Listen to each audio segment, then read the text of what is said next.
Great. Good afternoon. My name is Marie-Therese Whitty, and I am the editor-in-chief of the Albany Law Review, Volume 87. I am delighted to welcome you all to this year's symposium entitled Place, Space, and Justice in a Climate Migration World. This event promises two exciting panels, each examining this subject of climate migration that is affecting our entire planet. As humans, we respond to the changes in our surroundings.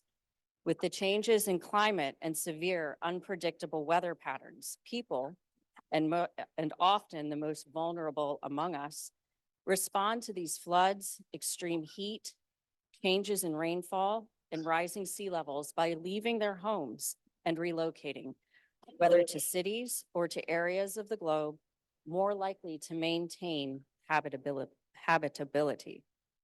Our panels this afternoon will dive into this richly pertinent topic, focusing first on the implications at the global and national levels, and then secondly, at the local level here in New York State. Please note there will be a short break between the two panels to use the restroom, to rehydrate, to take care of that urgent text message that came through. And then after our second panel, the evening will conclude with a reception in the East Foyer. Now, it is my pleasure to introduce to you the person responsible for today's events. Will Matthews is Albany Law Review's executive editor for Symposium, and has been working on this symposium since last May, collaborating with Dean Carlarne, the many speakers, the caterers, me, and the wonderful support staff here at the law school to make all of this happen. Inspired by the work of one of his college professors and collaborating with the law school's new dean and president, Dean Carlarne, Will has put together a truly remarkable program. I now turn it over to him and he will tell you more about it. And many thanks to you all for being here, and I hope you enjoy this afternoon's discussions.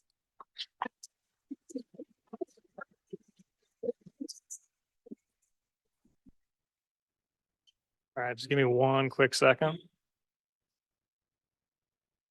Almost forgot. All right, cool. All right. Hello, everyone. My name is Will Matthews, executive editor for Symposium. Welcome to Place, Space, and Justice in a Climate Migration World. First off, I want to preface this remark by saying that climate is very complex, and weather patterns that have been with us for centuries and millennia, like El Nino, continue to be with us and affect our yearly climate in the way that they always have. So just because it's warmer than normal is a product of many factors, and you can't necessarily go too far into reading anything. All that being said, gee, it's warm today. What a fitting thing for today's panels and today's event. You know, I think something that gets lost in a lot of discussions of climate change is what happens to people. We think about, wildlife, we think about ecosystems, and we think about different regions of our world that might change dramatically over the next coming decades, 100 years or more. But we forget about the people who are part of those ecosystems, who live in those places, and how their lives will be completely changed by what's to come in the next decades, in the next 100 years and beyond. Today, that's where we're going. The panels here will deal with those difficult issues where we bring our own humanity and our own lives, our culture, what makes us us, into the discussion of climate change and the impacts of climate change. And to lead us on that journey, we're going to have Albany Law School's new dean and president, Cinnamon Pignon Carlarne. She's the 19th president and dean, and she's been just a joy to work with. It's not everywhere that you go where you can just walk into the president's office and just talk about the event that you're hoping that she'll be involved in. It's not every place that you can go and have someone so invested and interested in what a student is doing. And I am extremely blessed to be at a place where that's possible, and it's been just awesome working with Dean Carlarne. But just a little bit about her. She came to us from the Ohio State University Moritz College of Law, where she was the Associate Dean for Faculty and Intellectual Life. She's also worked extensively, an international expert in environmental and climate change law and policy, with a focus on environmental equity and social justice, exactly what we're talking about today. I can't think of anyone better to be leading this panel. Additionally, she has written a textbook on climate law with Dan Farber, which is the text for the international climate change class that I'm taking with her, and I have read every page of it. She's also written myriad articles, book chapters, editorials, and essays exploring questions of domestic and international environmental law, and was recently the co-chair of the American Society of International Law's Initiative on Climate Change and International Law. Additionally, I just want to point out that she joined the faculty at the Moritz School of Law at The Ohio State University in 2011 and was named the Robert J. Lynn Chair in Law in 2022. So please join me in giving a big welcome to the moderator for today's first panel, Dean Cinnamon Pignon Carlarne.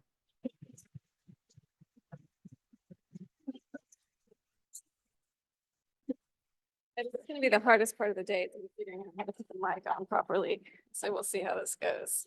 So while I'm doing this, I just want to say that Will has been an absolute pleasure to work with. He's put so much time and energy into this. And the best part about it was today, apparently when I was in a meeting, he came by just to check to make sure I was actually here today. To do. All right, how's that? Sound okay? All right, good. All right, well, first of all, welcome. It's so nice to see everybody here today. And we also have folks online. Today, we're going to explore a challenge that really threatens to change everything about how and where we live, how we interact with one another, and how we experience place and belonging. And that challenge, of course, is climate change generally, but in particular, our focus today is on exploring the legal and the normative challenges of climate displacement, and really how climate displacement is going to implicate questions of justice and equity, and along the way pose enormous challenges to the rule of law. So climate-induced migration, which is our theme today, is inevitable. It's already happening.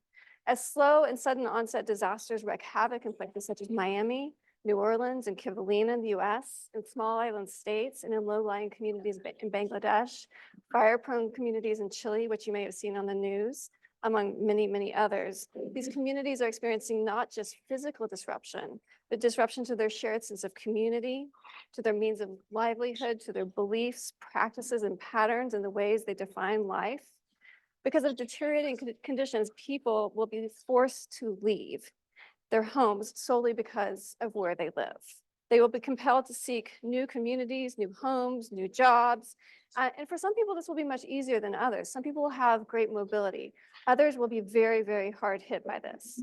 And just as a little bit of a frame for this, by some estimates, it's very hard to say how many people will be displaced. But by some estimates, climate change could generate more than 200 million migrants.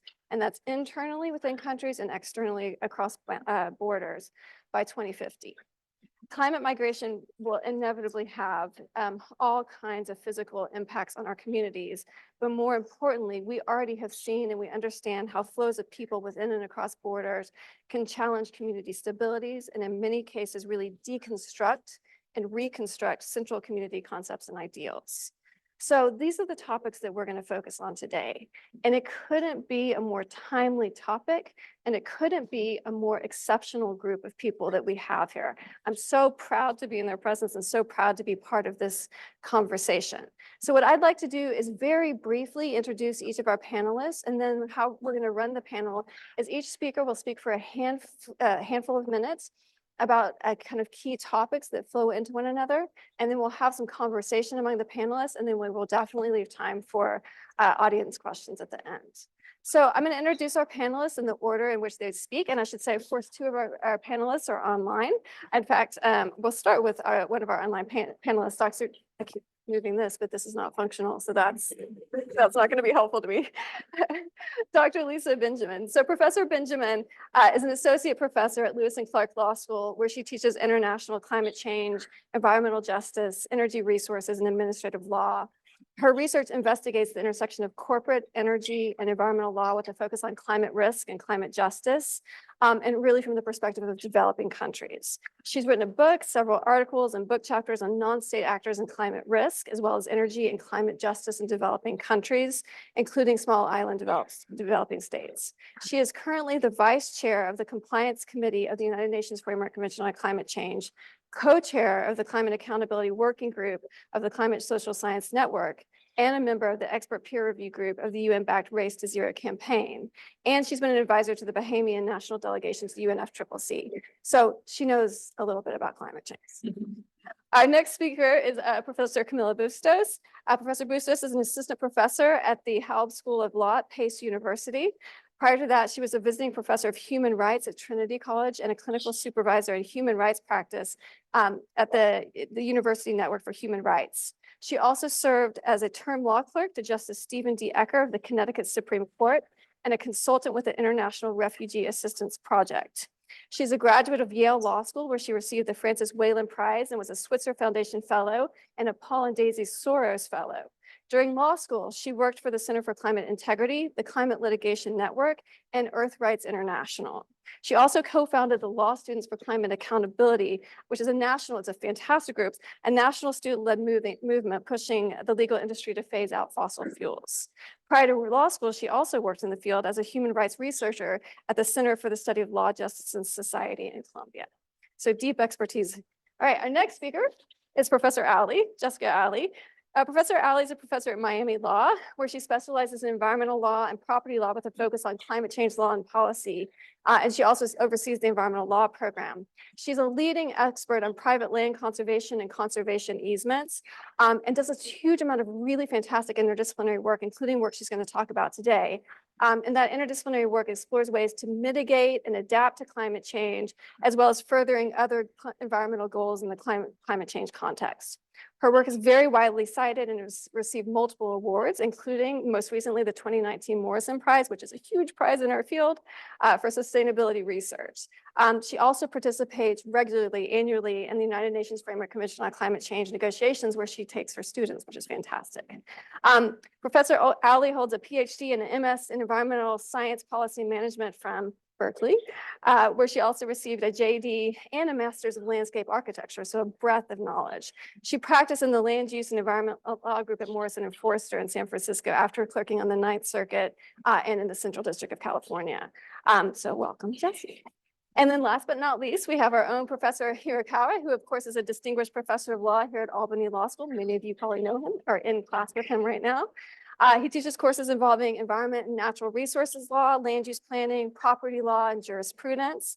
His scholarship has explored convergences in ecology, ethics, economics, and law, with particular attention given to local environmental law, ecosystem services policy, watershed management, and environmental impact analysis. He's co-authored dozens of professional and scholarly articles in the area, and a number of articles and books as well. Prior to joining the faculty at Albany Law School, Professor Hirakawa was an associate professor at Texas Wesleyan University School of Law and an adjunct professor at the University of Oregon School of Law. In addition, prior to that, he practiced land use and environmental law in Oregon and Washington and was very heavily involved with community groups and nonprofit organizations, and really brings that work to his scholarship and into the classroom. Professor Hirakawa studied philosophy and law at the University of Connecticut, where he earned his JD and MA degrees, and then he earned his LLM in environment and natural resources law at Lewis and Clark. So what you can see is the breadth of expertise our panelists bring from the international level all the way down to the local level and pretty much everything in between. And the flow of the panel today is really going to try to highlight the issues around climate migration from the international level to the local level, thinking about questions of justice, equity, and belonging along the way. So thanks again to all the panelists for being here. And we're going to start with Professor Dr. Benjamin, who is online. Thank you very much, Dean Carlarne, for that, and Will, for the seamless organization of the panel and for choosing this topic, which is very near and dear to my heart. So I'm going to try to stick to my 5 to 8 minutes, but I'm going to do a lot in those few minutes. So I'm going to share my slides with you so you can see what I'm covering. I'm going to focus really at the international level, specifically a couple of provisions. On the Paris Agreement, and then I'm going to jump to the Caribbean because I've done some work in the Caribbean, in the Bahamas specifically, on loss and damage. So just to start to explain why I'm talking about loss and damage, the Paris Agreement covers both mitigation, reduction of emissions, and adaptation to the impacts of climate change, but it also includes Article 8, which is called loss and damage. And this was hard fought for by small island states, and the concepts of loss and damage are not precisely defined in the agreement, but this is sort of what I think about when I think about loss and damage. So loss is something that's irreparable. You can't get it back. And examples that I use are often coral reefs bleaching because of ocean heat waves. They die, they never come back. Or freshwater lenses being intruded upon by salt water and the lens is just destroyed. Damage is slightly different. This is actually a picture of a highway on an island in the Bahamas. And this is where you could restore it or repair it, but it's either technologically so difficult or financially such a struggle for a country to do that, that this damage often goes beyond the ability of countries to actually fix some of the damage from climate extremes. So this is actually a excerpted version from Article 8 on the Paris Agreement, which actually agreed that parties would recognize the importance of averting, minimizing, and addressing loss and damage. It sort of indirectly defines loss and damage as occurring from extreme weather events, like hurricanes, and slow onset events. An example of that would be sea level rise. In addition, under Article 8.3, it said that all parties to the Paris Agreement should enhance understanding, action, and support with respect to loss and damage. Support in the Paris Agreement world means money. And so that talks about financial assistance to developing countries who are experiencing impacts of loss and damage. So that was a historic win in the Paris Agreement to get a separate provision that talks about loss and damage. And then after the Paris Agreement, developing countries in particular, least developed countries and island states have been fighting very hard to get a separate fund established to actually fund some of these activities that countries agree to fund. And this was agreed in principle, at least, in Sharm el-Sheikh at COP23 in 2022. And they spent a year in 2023, basically, with a committee suggesting a text for the fund, what the fund would cover. And the fund was agreed in the last COP at UAE at COP28. And so the picture there is, this is a huge win, particularly for developing countries, although the sort of details of the fund and how it impacts and helps developing countries is yet to be seen. Simon Steele is there in the picture. He's from the Caribbean, I just wanted to say. And so we're really proud of all the work that he does at the UNFCCC. So at the bottom of the slide, you can see an excerpt from the loss and damage decision from the UAE COP28. And you can see that the fund is supposed to cover climate-related emergencies, which include sea level rise, displacement, relocation, and migration. And in addition, under paragraph 9, you can see for the same decision that support it may include national response plans, but also the promotion of equitable, safe, and dignified human mobility in terms of displacement, relocation, and migration for both temporary and permanent loss and damage.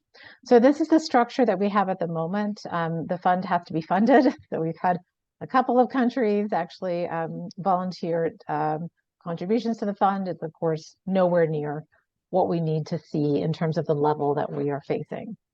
So I want to switch now to the Caribbean region because I've studied this with a colleague of mine and co-author Adele Thomas. We've actually looked at a couple of incidents of loss and damage in the Bahamas. And the first one I want to talk about was Hurricane Irma in 2017, which devastated the very small island of Ragged Island in the Bahamas. The Bahamas is an archipelago. It's made up of over 700 islands, 50 of which are inhabited.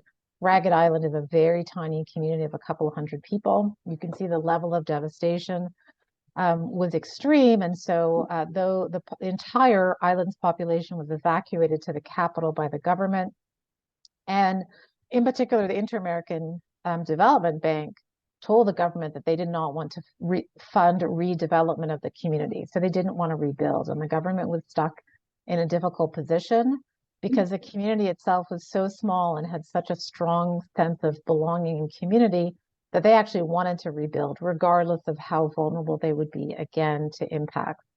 And what we found was that the community did it for themselves. And so they raised money from people who are related to people who live in Ragged Island. They built a water salination plant. They rebuilt infrastructure like a clinic and police station. And they rebuilt their homes on their own. And so that pull of a sense of belonging is really important to think about in terms of communities, although eventually many islands will have to be relocated, at the moment, people want to stay. They want to stay in their community. They want to have that sense of belonging. And so that was a real surprise to us. And so it told us that countries and funding agencies need to pay attention to what's called non-economic loss and damage, the sort of non-marketable elements of loss and damage, that sense of community and cultural belonging that's really important. The second incident we looked at was Hurricane Dorian in 2019, which hit the island of Abaco very hard in the Bahamas. And we actually looked at what happened to the community. In particular, the members of the community that was impacted is what's called pigeon peas in the mud. And these are informal, largely informal settlements in the Bahamas, made up of documented and undocumented migrants to the Bahamas. And what happened through that process for this community was that the government initially had said that no one would be deported if they were undocumented as a result of coming forward and seeking assistance from the government. And of course, many of these homes were built out of wood and other elements that made them highly vulnerable to the impacts of this particular hurricane. It was a really severe hurricane. People were literally washed out of their homes and their bodies were never recovered. So there was a huge amount of death, a huge amount of destruction. And what we found is that more vulnerable subpopulations within a vulnerable country are actually more vulnerable to the impacts of climate change. These informal settlements were built in highly vulnerable areas without planning permission, not up to building codes. But then after this event happened, the community was evacuated to the capital again, sequestered in the National Stadium, and the government ended up deporting a number of undocumented people who were living there. And so we strongly suggest that even within vulnerable countries, there's levels of vulnerability, and immigration status can be one of them. So finally, I want to finish with one of the main conclusions that we found from loss and damage is what Adele and I call the unvirtuous cycle of climate-induced erosion of development and resilience. What you have in developing countries is often capacity constraints, fewer people, human constraints, fewer financial resources, fewer technical resources. And so as a result, there are fewer public goods like climate adaptation policies and laws that are being produced anyway. And then a country's hit with an extreme event, the country is expected to pay for that and recover for that on its own, which means it's pulling money from its public budget. And that means there's less funding available to actually either have a loss and damage policy or implement an adaptation policy. And that leads to even more capacity constraints. And so the development and resilience of these countries is actually being rolled back as a result of climate change, and particularly as a result of some of these extreme events. So finally, I'll end with a short plug for a special issue that I co-edited with a couple of other colleagues from small island states. It's a special issue on emerging issues on loss and damage for vulnerable states, and it's in the review of European comparative and international environmental law. And we published it just before the COP because we wanted people to read it. So that's there if you're interested in more information on it. So thank you very much.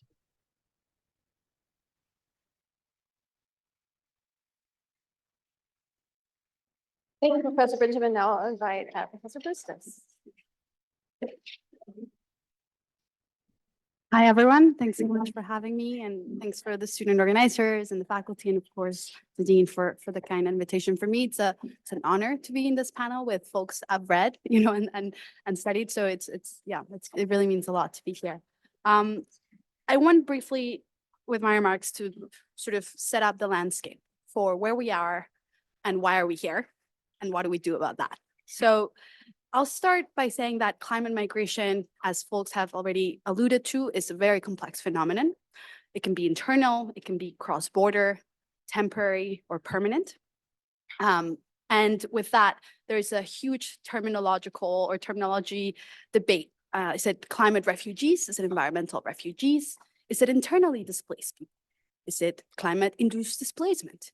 Is it climate migration? So on and so forth. And as lawyers, we know that terms and words matter.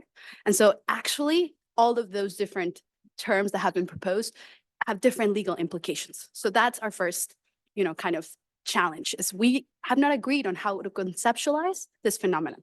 And therefore, for us to come up with solutions, it's a harder road.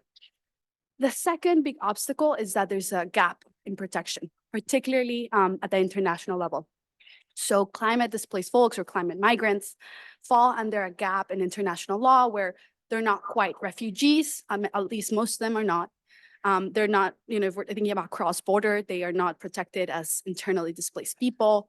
And so there's this way in which international law actually doesn't offer us anything concrete at the moment to protect, besides, of course, international human rights law, but there's nothing specific for climate displaced folks. The third obstacle, we have a funding problem. Dr. Benjamin has talked about this already, but climate finance is one of the trickiest subjects in climate law, right? Who is going to pay for what, and how do we actually make those pledges happen? Because there's a lot of commitments that, through pressure of advocacy, advocates around the world have been put forth by the global north, and yet a lot of that money actually hasn't been operationalized or actually dispersed. So how do we actually get existing climate, finance commitments to be met? And then how do we think about, funding things like loss and damage, et cetera, et cetera. The fourth barrier for me, which is often one that is bigger than this topic, is the national security frame. When we hear or think about climate migration and displacement, it's often through a racialized lens. It's often through scandalous figures in the millions, even though we can't agree on the figures, but it's about Black and brown bodies from the global South invading the global North. And so there's immediately a racial connotation to the way in which we talk about the problem. And again, through often a national security lens. I mean, look at what Congress is doing right now. Look at, this proposals to militarize our border, secure our border, et cetera, et cetera. And so all of that xenophobia, nationalism that dominates immigration policy generally tends to permeate climate migration discourses. And that to me is a problem as a human rights practitioner and advocate, because we're not really thinking about the people who are suffering the most, but rather, those communities who, again, historically have been mostly responsible for the emissions and therefore the climate impacts themselves. So those are the obstacles. There's many more, but to me, those are the main ones. And so what do? We have some sort of protection, right? We have the Refugee Convention, one of the few international instruments that most countries, including ours, have ratified. The problem, as some of you may know, is that the definition of refugee is quite technical, and it only covers certain protected grounds like nationality and political opinion. And so, and the threshold of the burden to prove, whether you actually meet the refugee definition is high. And most of these folks also don't have counsel, because of course, the right to counsel is only one available in the criminal context. So what do we do with climate displaced people? That is the big question. In the US, under the Biden administration in 2021, we saw at least some initial action. There was an executive order on climate broadly, and it mandated the production of a report among different agencies on climate migration. And the report was actually pretty good for what we've seen, at least from the State Department at the climate negotiations level, in terms of accepting any responsibility for historical emissions. And so it put it on the agenda. That was great. Then Afghanistan happened, and every other crisis since. And since then, there hasn't been much action. There's supposed to be a task force that's supposed to look at this and prepare suggestions and has a timeline and et cetera, but not much has happened. So at least that's, on the administration level. Immigration law gives us something too. There's something that you might have come across, the Temporary Protected Status Program. It has historically, it's been used sometimes in cases of hurricanes, right? We saw that in Central America. And so it offers some sort of protection for those who had to flee environmental disasters. The problem with TPS is that it's very limited. First, it's temporary, TPS. Second, it only applies to people who are already here. So if you had to flee because of the environmental disaster and then the TPS designation was issued, maybe you'll qualify, but for most people who are not here yet, or in the country where the humanitarian relief is being offered, that is a huge obstacle. And for TPS, the nation where the event happened also has to request designation. So all of this is to say that we have something very limited with all kinds of limitations. So what are advocates doing or thinking about? The advocacy community has started to think about, okay, can existing refugee law give us something for climate change? And the answer is yes and no. I think there's a lot of hesitation to reopen the Refugee Convention for obvious reasons. If reopened, many fear it would be an opportunity to actually go back in protections. So some are suggesting an optional protocol that could potentially cover climate displaced people. Other folks are looking at existing law and say, okay, these are the elements under the refugee definition. How do they interact how do they interact with climate change? How is it that climate change exacerbates vulnerability that then makes someone potentially more vulnerable to persecution by their government or a gang or something like that? So a lot of the refugee and immigrant rights organizations have been putting out guidance and trainings for judges and lawyers on how to think about the intersection of refugee law and climate change. I will say this is very new, very nascent. It has, I think, at least in the last 3 years, really increased or grown, partly because the High Commissioner of Refugees issued some special guidance in 2020 and just a few months ago in December on how to read the Refugee Convention in the context of climate change. So there is progress under existing law, but it's unfortunately too slow, and it's after decades of IPCC science and others telling us that this is happening, it's real, and we have to prepare for it. So I think I'll end with that and then happy to talk more in questions. Thank you.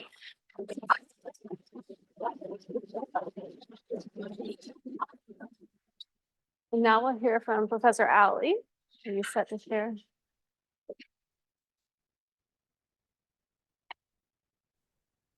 Oh, let's see where it's not letting me share. Oops, let's just. I did earlier though. Oh, wait, try again. Oop. All right.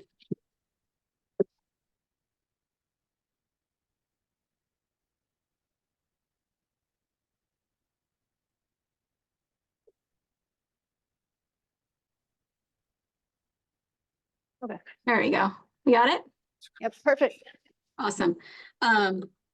All right. Well, first, just you guys, thank you so much for inviting me. I wish I could be there in person with all of you, but happy that technology lets me zoom in here.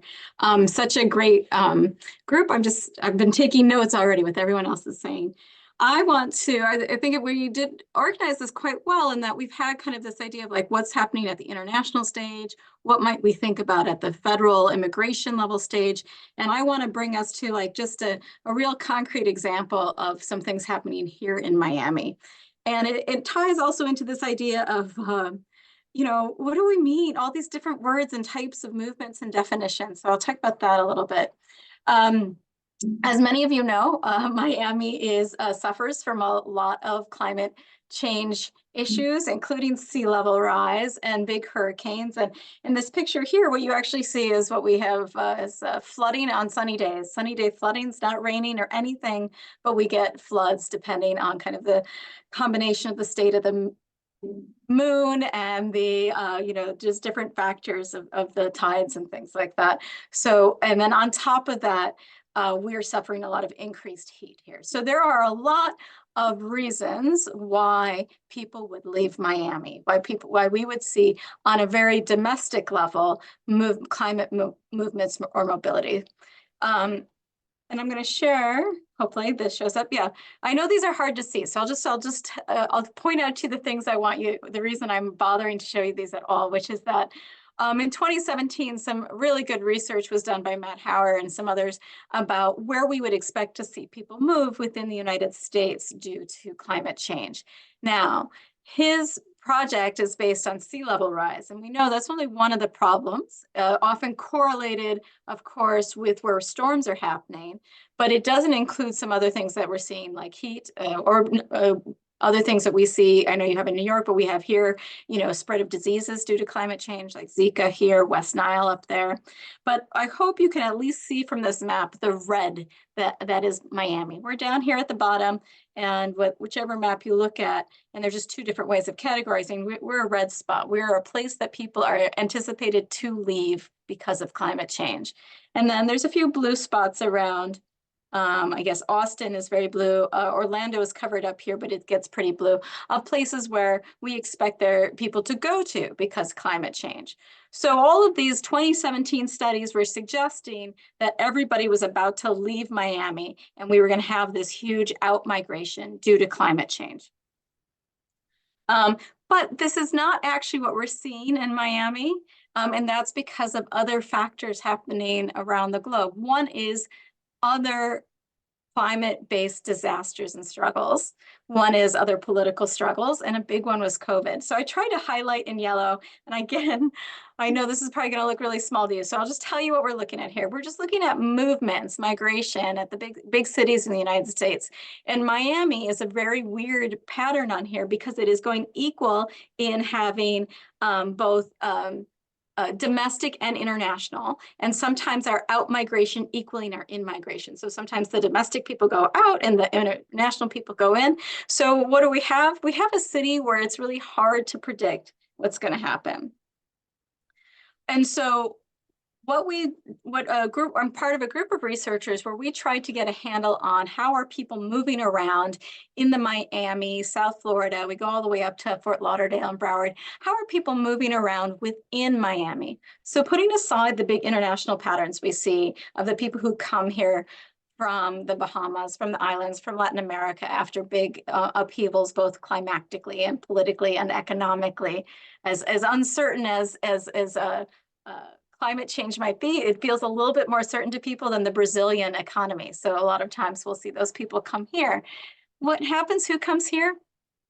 Pretty wealthy people. Very wealthy people tend to be our in-migrants, which I know is an unusual story when we have migration from Latin America. But we get, for the most part, very wealthy people from Latin America here. And I'm looking at you guys. We have wealthy New Yorkers. Post-COVID, nobody wanted to be in New York anymore. They've all come to Miami, and they are pouring money into the city and building in places that we would not have thought would be the sensible places to move if you were worried about climate change. So all of our 2017 studies are really struggling right now. We did part of a research group where we talked to we interviewed 76 people working in the climate space in Miami, people who are actively working on adaptation and mitigation issues. And we asked them, what's going on with mobilities? And we put mobilities into like these 3 buckets, which I know is very coarse, but we talked about climate migration, people moving to South Florida, people who are not from here. And mostly we were talking about people who were moving from other parts of the United States.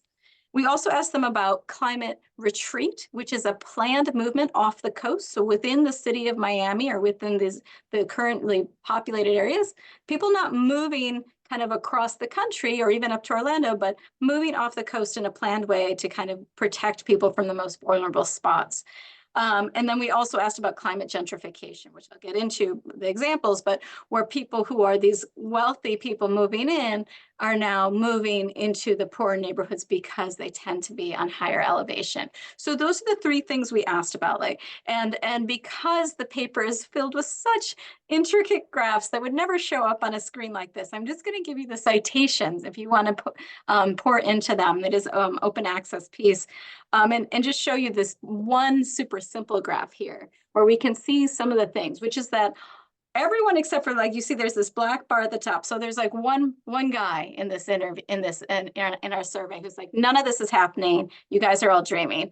Everybody else said all of these things are things we are already seeing, is for the most part here, right? So for the 70% already seeing people moving around Miami due to migration, moving to or from. We see climate gentrification, almost 70% happening right now. We see it already, and a little bit lower on retreat.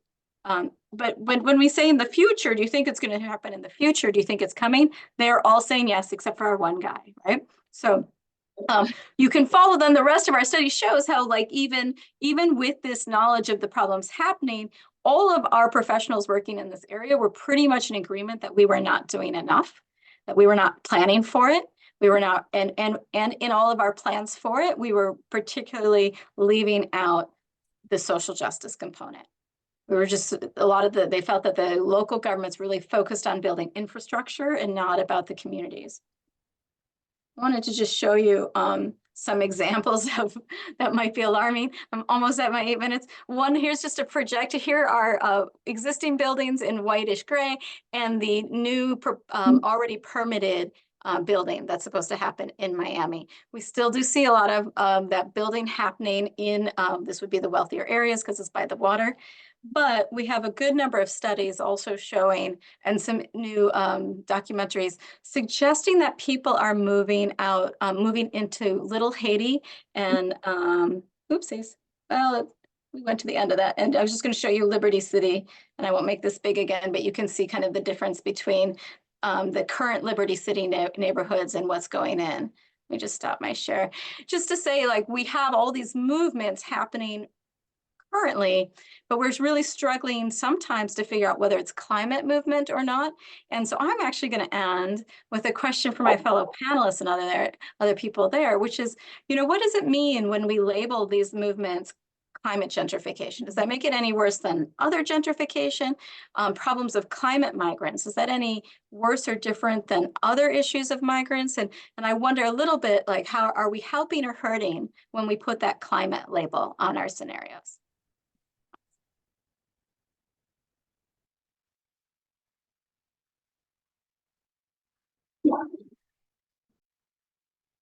All right, Professor Hirakawa. Okay. Good afternoon, everybody. It's an honor for me to be here as well. Of course, this is my home school, so I see some familiar faces. The folks up here, it really is exciting to be sitting up here and speaking with you, just because the experience and knowledge and insight is really astounding.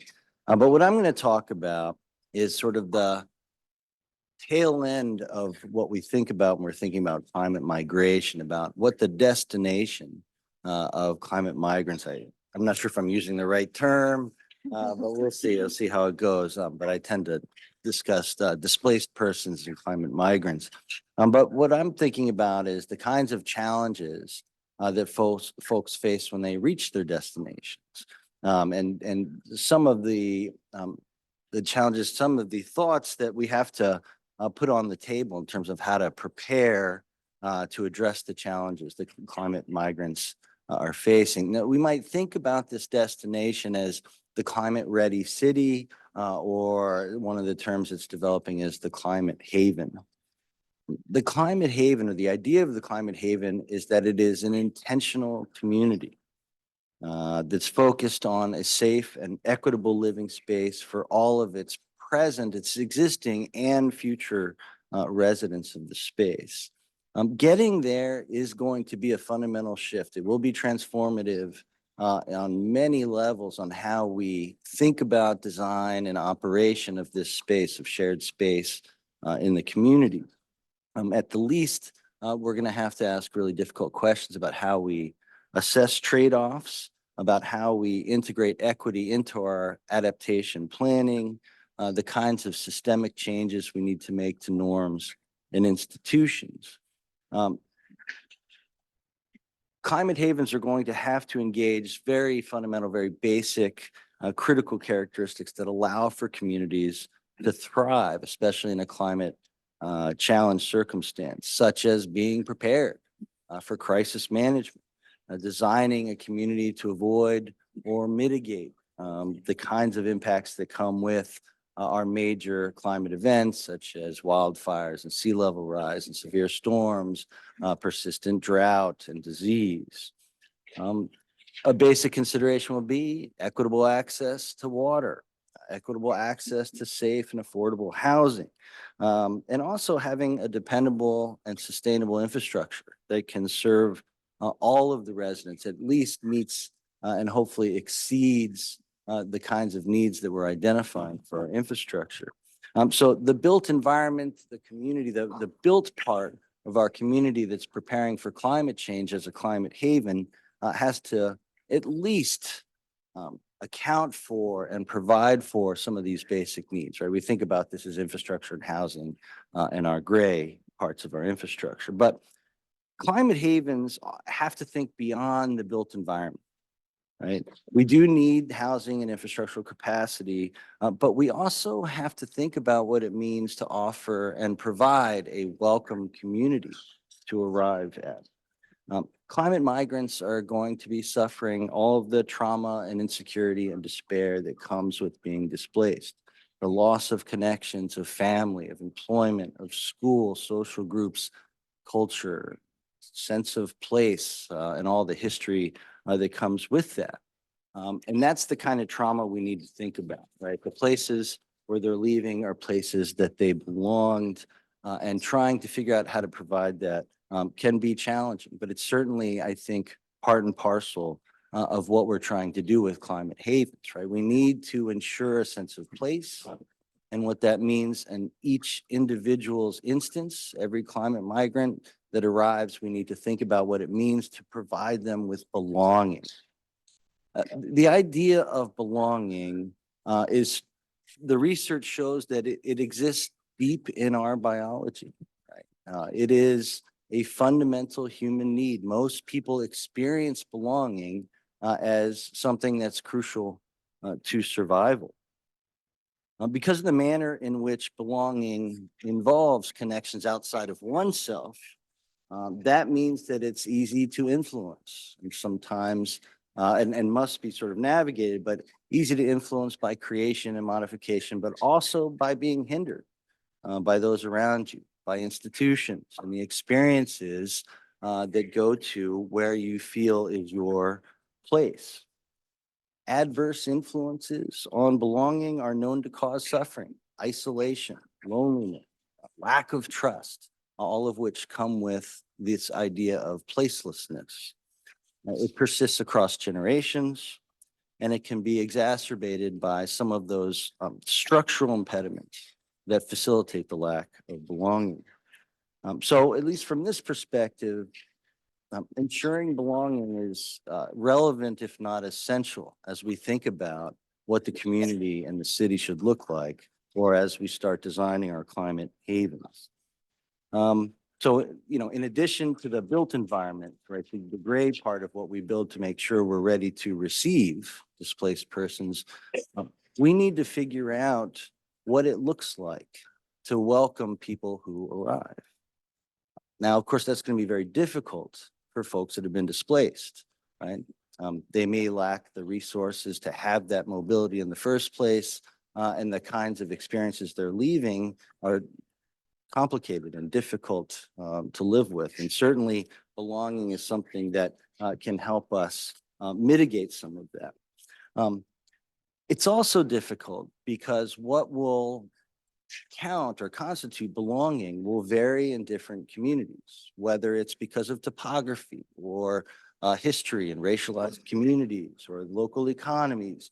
All of these things go into the kinds of belonging that people might seek and might receive, how they may add to, right, add their identity to what belonging means in that community.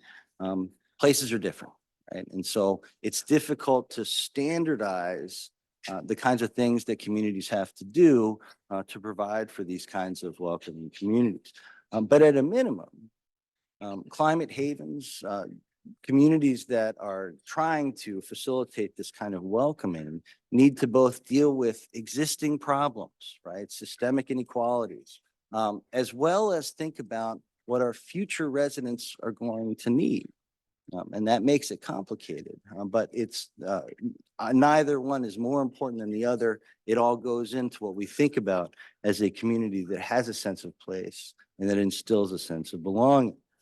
Some of the questions that are going to be difficult that we need to ask are, which needs should be prioritized and recognized among different people with different histories over time, right? Past, present, and future, whether those needs are from the privileged or the disempowered.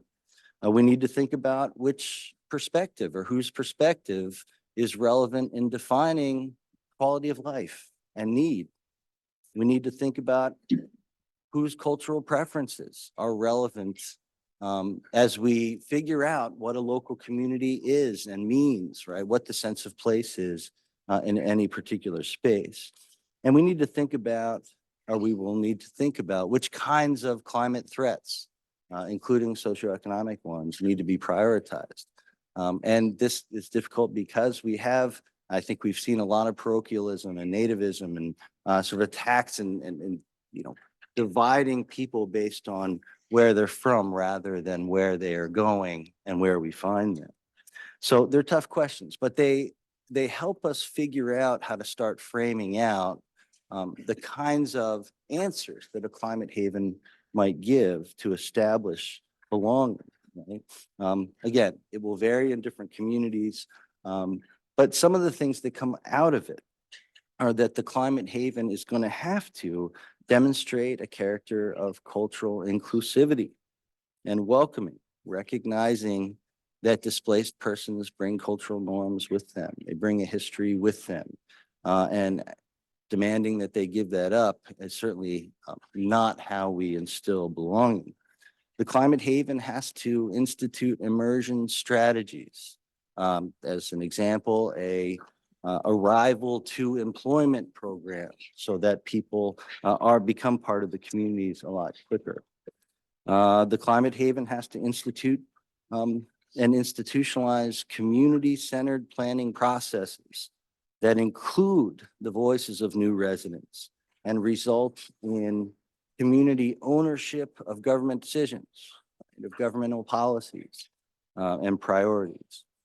And really importantly, the climate haven has to center governance on disrupting those kinds of rules and policies that allow the economically powerful to dominate the direction of governance.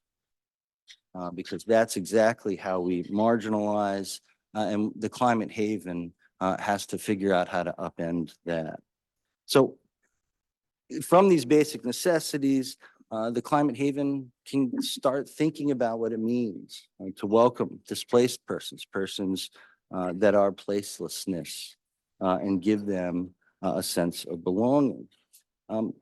At its base, what this adds up to, or how the community can see itself in this kind of direction towards belonging, is that it is a response to the different ways that power is exercised in the market, in the government, and how existing structures of power can influence both the appreciation and the distribution of risk, and finally, how equity demands that climate change responses can address the different needs in different communities for different people.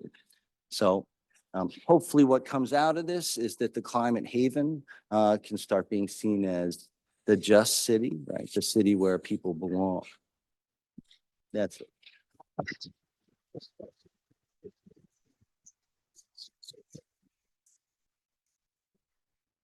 So I want to thank each of our panelists for a fantastic discussion and for framing a lot of really big and really important questions. We've heard the challenges at the outset, just thinking about terminology and language. How do we think about the categories of people that are affected? And then that's compounded, as we've heard, by really the absence of discrete legal tools to take the challenge on. And then on top of that, we also have very limited resources that are dedicated to this space, which then are compounded by the really fundamental equity questions, the racialized lens, the impacts on belonging. And so I want to take these kind of really big framing challenges, which seem pretty kind of intractable, right? And think about them in the context of the question that Professor Alley put out about labeling, and really kind of what does it mean for us to label something as climate gentrification, climate displacement, climate migration. And I'd love the panelists to think about that within the frame of kind of the moral question as to why climate displaced people, we'll use a label there, but why climate displaced people might deserve protection, and how we justify that kind of moral imperative, if we think it exists, with the question of the label and whether it's operating for good or bad, but also with the absence of legal tools in this space. As lawyers, how do we confront these challenges? Should I start just because I'm looking right at you? Actually, you know what, Professor Benjamin, you have to jump off in a few minutes, don't you? Do you want to just have a quick word? Sure, thank you for that. And I'm sorry I have to go. Yeah, the questions work well together. I guess for me, the moral imperative, particularly for vulnerable countries and small island states is because of the equity question. Small island states have contributed less than 1% to global emissions. And so they're not responsible for the problem, and yet they're bearing the brunt of the impacts of climate change with no help from the international community. And of course, the vast majority of emissions are being emitted by global north countries, which are very wealthy because of their history of colonialism and neocolonialism and the corporations that are founded there. So it's a large systemic problem, but we need fixes now for these communities. And so if people do want to leave, then I think that they should be facilitated in doing that. And to be clear, the future for my country is very bleak. And so at some point, we will have to leave, and due to no real fault of our own.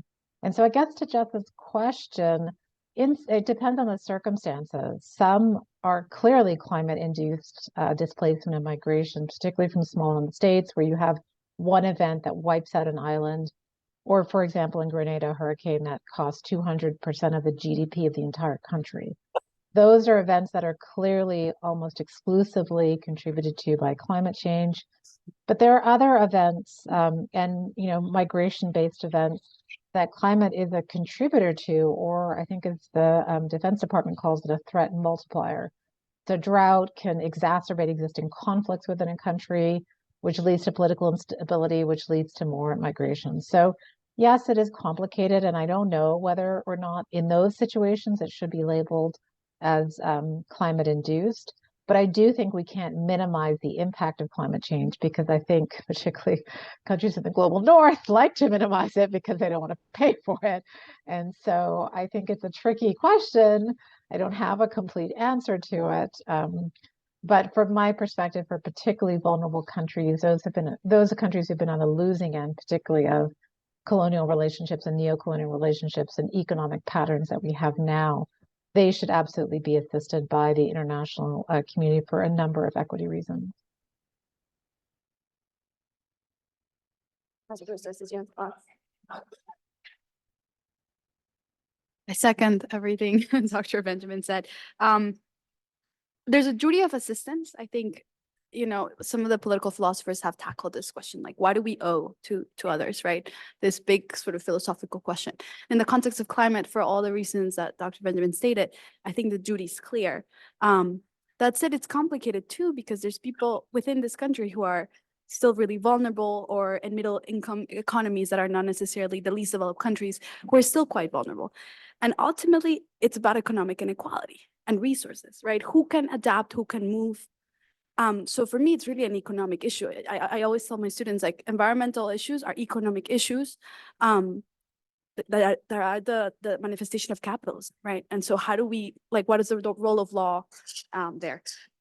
I think this question about what does the climate label do is a question that we deal with every single day, because on one hand, I think it grabs attention. There's a narrative piece to this, both from, not just the scholarship, but like media wise, that sometimes is helpful. Sometimes, there is a renewed interest in climate and in greening the economy and all this stuff. And as I think from the advocacy perspective, there is some utility in leveraging that narrative. But I wonder what it does to economic migrants and our understanding of those populations as less deserving of protection. That dichotomy of protection seems problematic to me.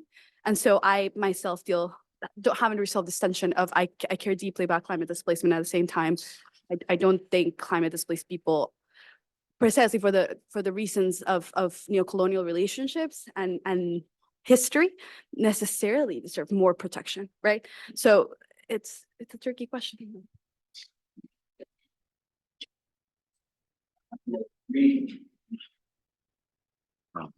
I agree with everything that's been said so far, but I also think it's a complicated question to try to formulate it as a duty to care for the displaced people. Just as good a question that seems to get different results is, why is it that people think we have a right to not care for these people? I think that is a little complicated. We're not talking about letting somebody into your home, although maybe we are.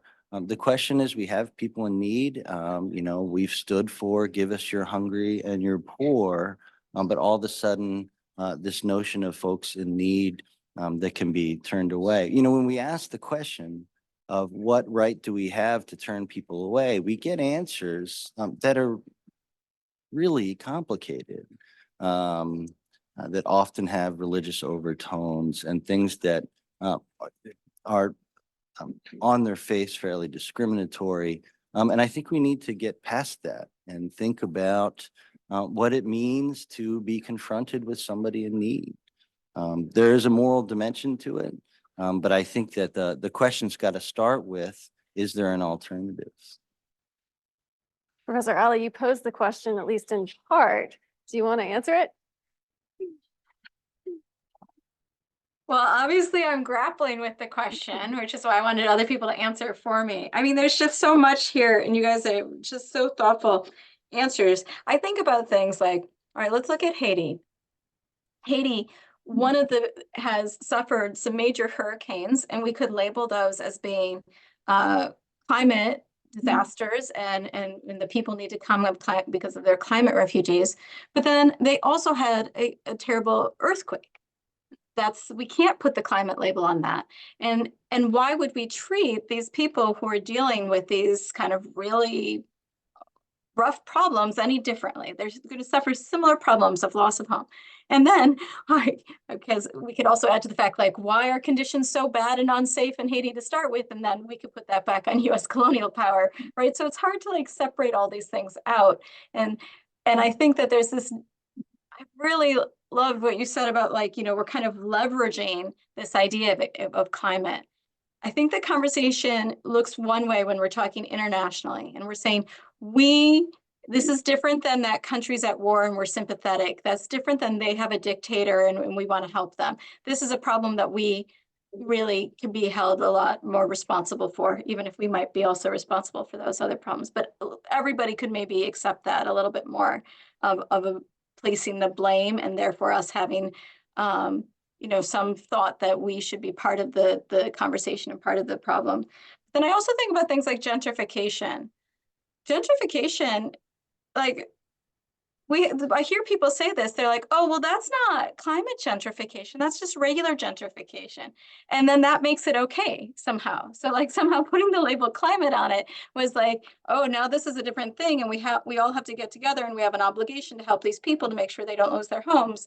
But when I said, but when people actually are able to show, you know what, just the growing Miami means that those houses that land would have been built up, people think differently about it. And I don't know what to do with that. And then I also think about, you know, Keith's really, you know, lovely pieces about creating places of belonging and creating havens. And I think you could have taken the word climate off that, and it would have been just as lovely and important for us to do in our communities. So I know we're supposed to end by 4:15 at the latest, but I would love to take an audience question or two if we have one. Yes. Daniela. Yeah, yes. I'm going to say yes. Thank you, and for the panelists for sharing this insight with us. I'm in Korea, just to join you, and I'm also an international student here for 9 years, I think. So I wanted to ask a question about climate migrants when they countries climate heaven or global warming. So the issues and challenges these migrants face when they reach this destination countries, that it's naturally tend to be like in need of long-term solutions, I believe.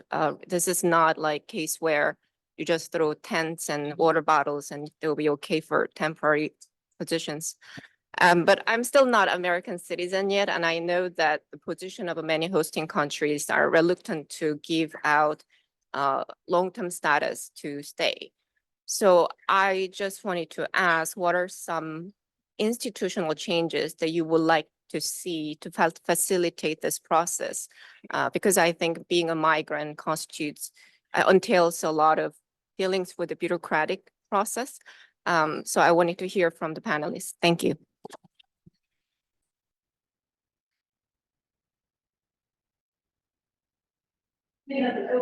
Open floor. Thank you for that question. I think you're hitting right on the issue, which is what does protection actually look like? What does permanent protection look like? And I think this is one of the problems because we often see humanitarian protection in this very temporary scale, right? There's an earthquake, there's a hurricane, okay, things are mobilized, then what? The example that I brought about TPS has been a huge problem because there's people who've been in this country for many, many years, who've bought property, whose kids have gone to college, who are still in this sort of limbo, right? And so this temporary idea, it's totally insufficient. Things like employment, things like actual belonging in a community, things like education, housing, medical access. Like there's all these things that I think we often ask for because the humanitarian visas are not cutting it. We're seeing some of those things come up. Argentina actually last year came up with a proposal to create an climate visa for folks in the Caribbean and other vulnerable countries. That's good initiative, but we don't, I mean, a visa to me, it's not actually going to offer long-term protection. Like, yes, for the short term, great. What happens after? And especially for those folks who can't return, we're thinking like the small island states and others. So thank you for the question.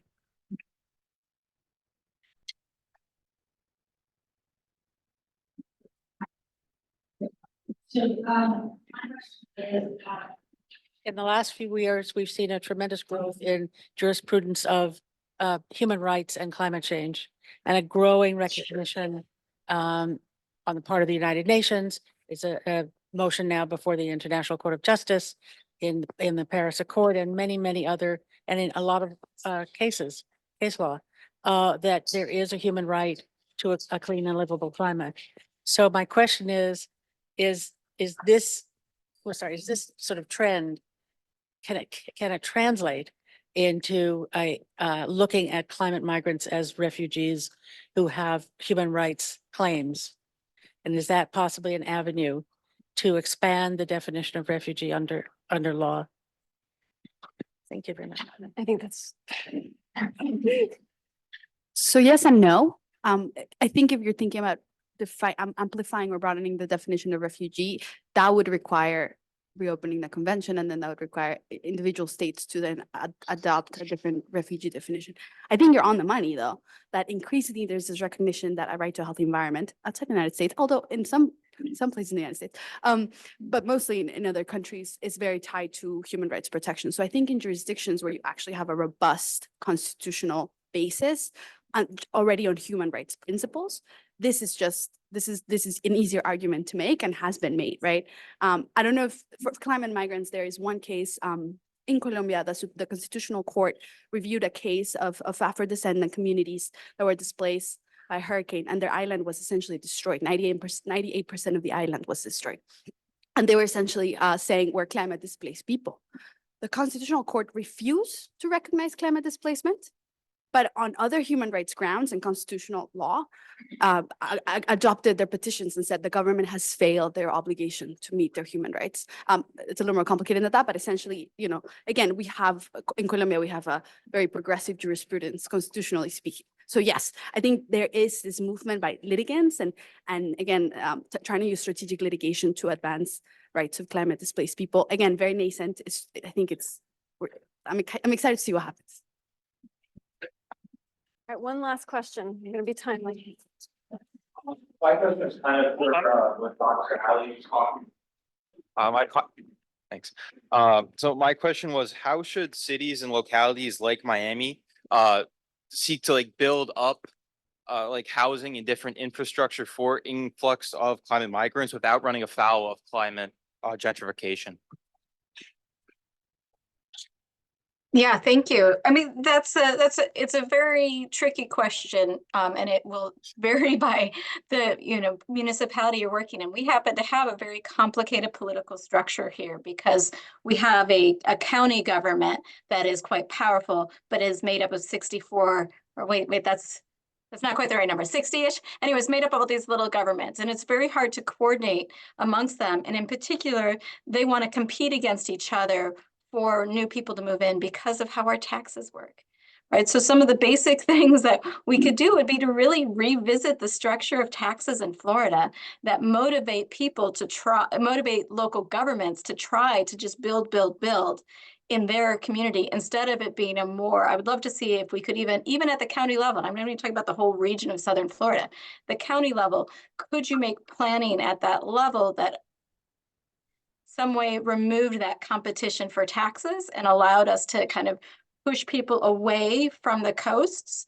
And there's a lot of places to build in and build up here that you could be off the coast without putting the people in there. It's also a super wealthy city. I think, I would charge those developers a bigger impact fee and use it for affordable housing. Like they're selling like what's being built here are, condos that are $5 million each, right? So there's room here for the wealth to help the poorer parts of the community.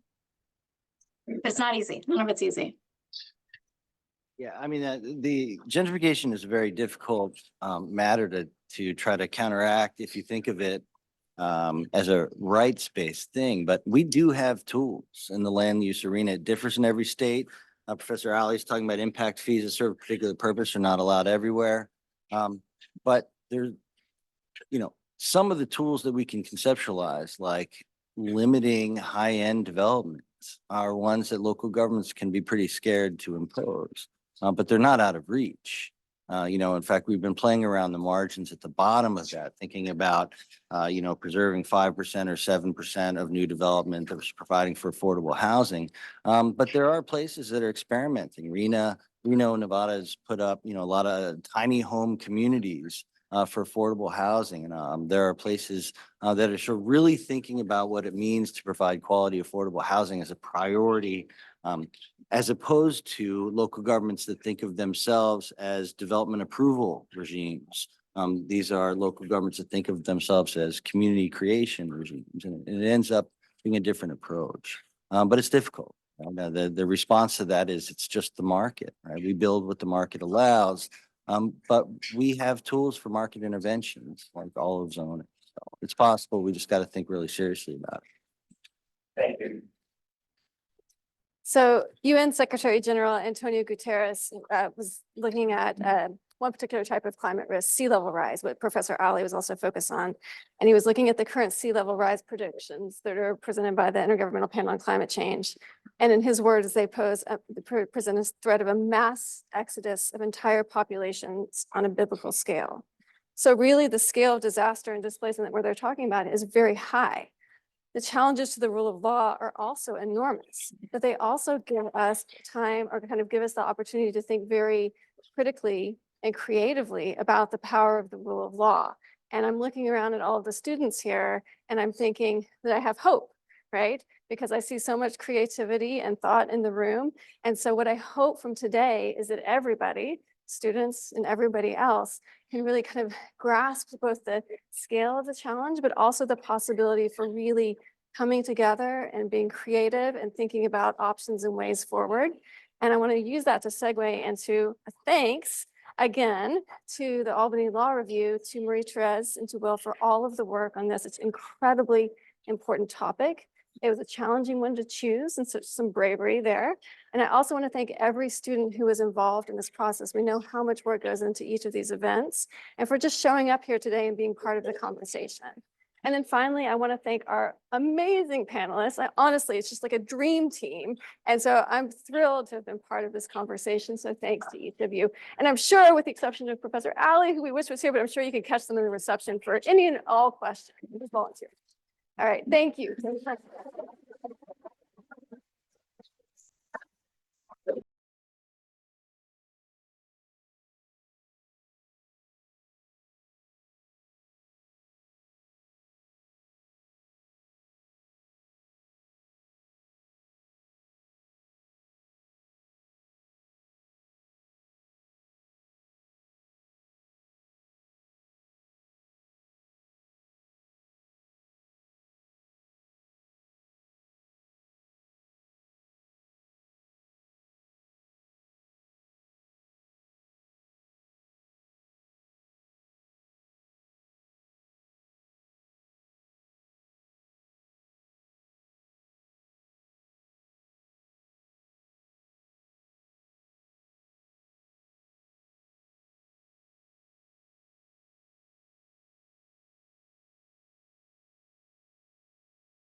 Sure is.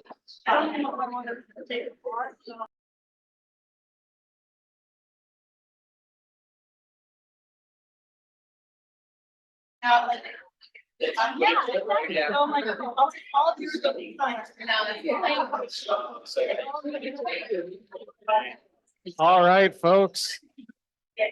Welcome back. I just want to briefly, once again, remind everyone that there is a reception following the event. Once this panel is done, if you go to the East Foyer, there will be signs pointing you that way. It's the way you came in. There's going to be catering provided by Sunny's Farm and Kitchen. Wonderful restaurant. They are alumni affiliated, immigrant owned, and they source local ingredients whenever possible. It's a great place. So this next panel is climate migration in New York's backyard, the Adirondacks in 2100. This panel is of particular importance to me because I went to college in the Adirondacks at Paul Smith College, and I got the opportunity to experience the unique culture and aesthetics of the Adirondacks, which are just truly incredible. If you've never had a chance to be in the Adirondacks, it is basically the largest park that we have in the continental US. You can fit most of the other parks you've heard, spoken about within it. It's millions of acres and all of it is gorgeous. It has gorges, it has mountains, it has trails galore, it has every outdoor thing you can think of doing. And it's just a truly wonderful area that we have here in our state. And I don't think it gets enough credit for what an incredible resource that is.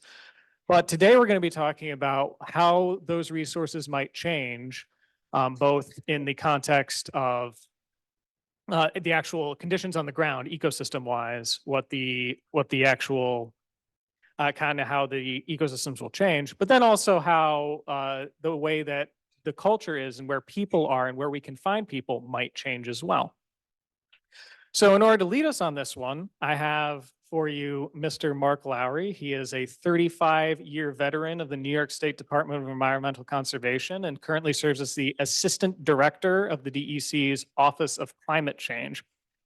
He has led several outreach and planning efforts, including those in support of the Regional Greenhouse Gas Initiative, known as RGGI, the Sea Level Rise Task Force, and state climate planning.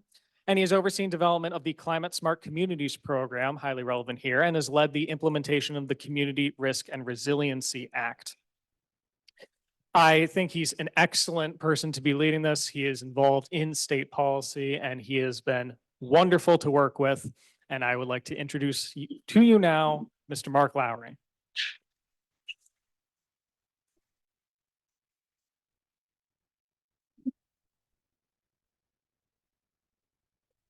Yeah.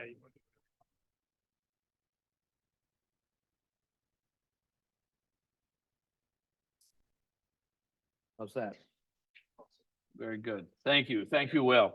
I will say that my own experiences in the Adirondacks was I was able to spend the best 2 summers of my life way back about 4 decades ago doing my master's research at the Huntington Wildlife Forest in the central Adirondack. So I agree with Will that aesthetically and culturally, it's certainly one of my favorite places in the world. And I'm honored to be here today to serve as moderator of this panel.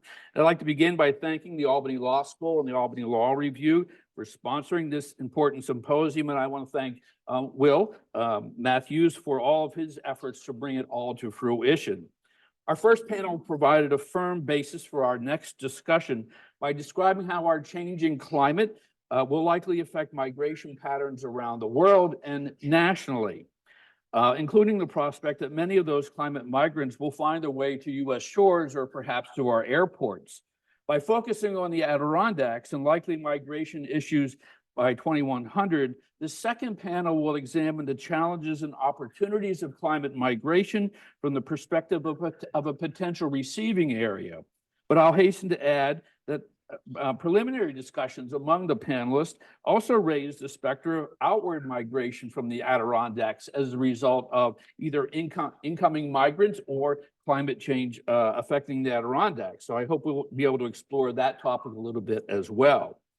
Now, why are we doing this? Certainly symposia like this have academic and heuristic value for young legal minds in training. And all of today's panelists, except me, are professors. And it's just their job to teach. So they could just say we're doing their jobs. I, however, as a government bureaucrat focused on adaptation, have perhaps a somewhat different goal for this panel.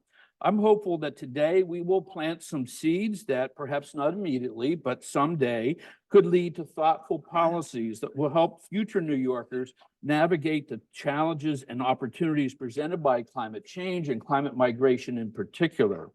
Believe it or not, like it or not, I'm sure that some of you will, over the coming decades, be in positions elected or appointed where you will be in a position to affect, whether through litigation, legislation, or policy decisions, New York's response to climate-induced migration.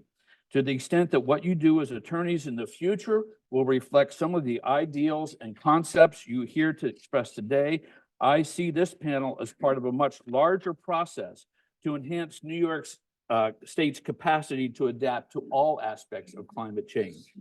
We are fortunate to have 4 highly distinguished panelists that I will introduce momentarily. And the way we're going to work this particular panel, with one exception, we have asked each of our panelists to take just a few minutes each to outline what they see as the most important things for us to think about today.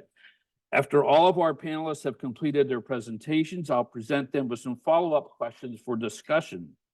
And I have no doubt that many audience members will have questions or comments of their own. We are scheduled to end this session at 5:30, but we want to leave at least 15 minutes for questions from the audience. So I will end the moderated discussion at about 5:15. And at that point, begin to take questions and comments from both our in-house and virtual audiences. We have built in an extra 15 minutes, that is to about 5:45, to allow for additional audience discussion and questions, but I'm also aware that juxtaposed between students and free food is a very dangerous place to be. So we will judge how long to stay after 5:30 by balancing your interest and your hunger. Now let's at last turn to our panel. Although I will, for the sake of time, refer you to the conference materials for full biographical information on each panelist. Recall that I said we will allow each of the panelists a few minutes for their remarks, with one exception, and that one exception will be our first speaker, Dr. Kurt Steger. Dr. Steger is a professor of natural sciences at Paul Smith College in Paul Smith, New York, as you've heard, and will speak about the likely on-the-ground changes to the Adirondack ecosystems and culture over the next 100 years. So that we all have a common baseline of information about what the Adirondacks will likely be like in the future, we have asked Dr. Steger to take a little more time with his remarks than we have allocated to the other panelists. And as an ecologist myself, I'm very happy that the panelist ecologist is getting a few more words than any of the attorneys on the panel, although probably not the last word, as has been my experience. After Dr. Steger gets us all on the same page regarding the Adirondacks in the future, we will turn to Professor Sarah Rogerson.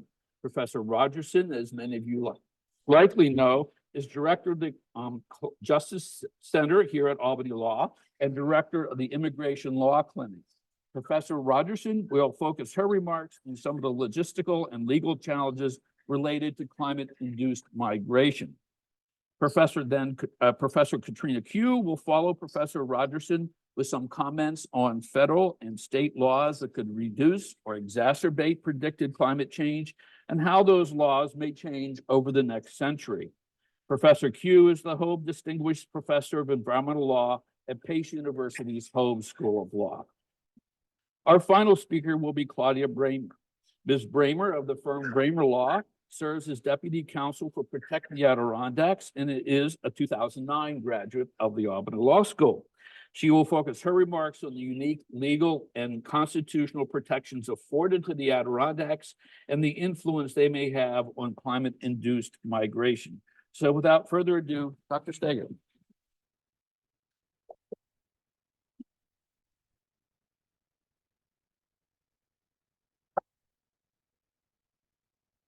Great. I'll try this sitting down here so I can get into the microphone. Thank you very much for coming, and it's an honor to be here.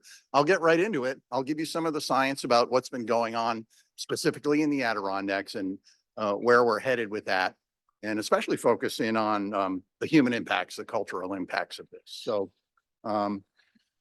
I want to let you know that we have firmly documented that the global warming applies in the Adirondacks, and not only that, we're warming faster than the global average. And that can be expected at higher latitudes like us, and there are scientific reasons for that. So these are from the red stars are 3 reputable weather stations where we've compiled the data and show that we've had basically a century of warming, and it's really picked up since the 1970s or so, when the human impacts on the whole planet have accelerated. So it's absolutely real, and it's absolutely happening here in the Adirondacks.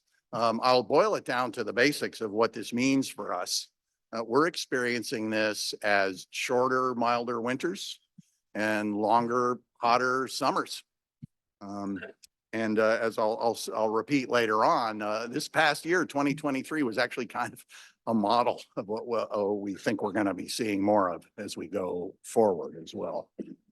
So there's abundant evidence from many places, some of it strictly scientific and some of it's community-based. One of the sources of information is ice out contests, where people with their spring fever are eager to see spring arrive, so they gamble on when the ice is going to leave on the lakes. So we've got records all over the North Country showing this, but the longest one is from Lake Champlain. And I've tried to make this easily readable here. What we've got is a 200-year ice record from the main basin of the lake between Plattsburgh and Burlington. And I put an asterisk over every winter where the main basin of Lake Champlain did not freeze completely. And if you read it from left to right, you can see that the entire 1800s had only 3 winters where the main basin of the lake didn't freeze. And as you go forward, getting into this time, as the temperatures have picked up, it's become actually normal to stay open. We can also see other times of year. This would be, you could say, the other side of the summer. Summers are starting earlier and ending later.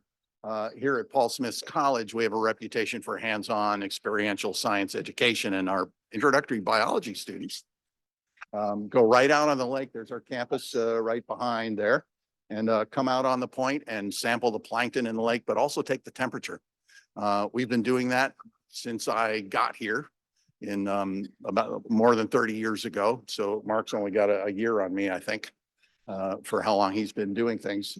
We've been able to document warming of the lake over the last 35 years, along with the temperatures, just as you would expect. And so the students are actually showing a significant change, and that's got serious ecological consequences for the fish in the lake, the water quality, and things like that. And this is happening, of course, across the region as well.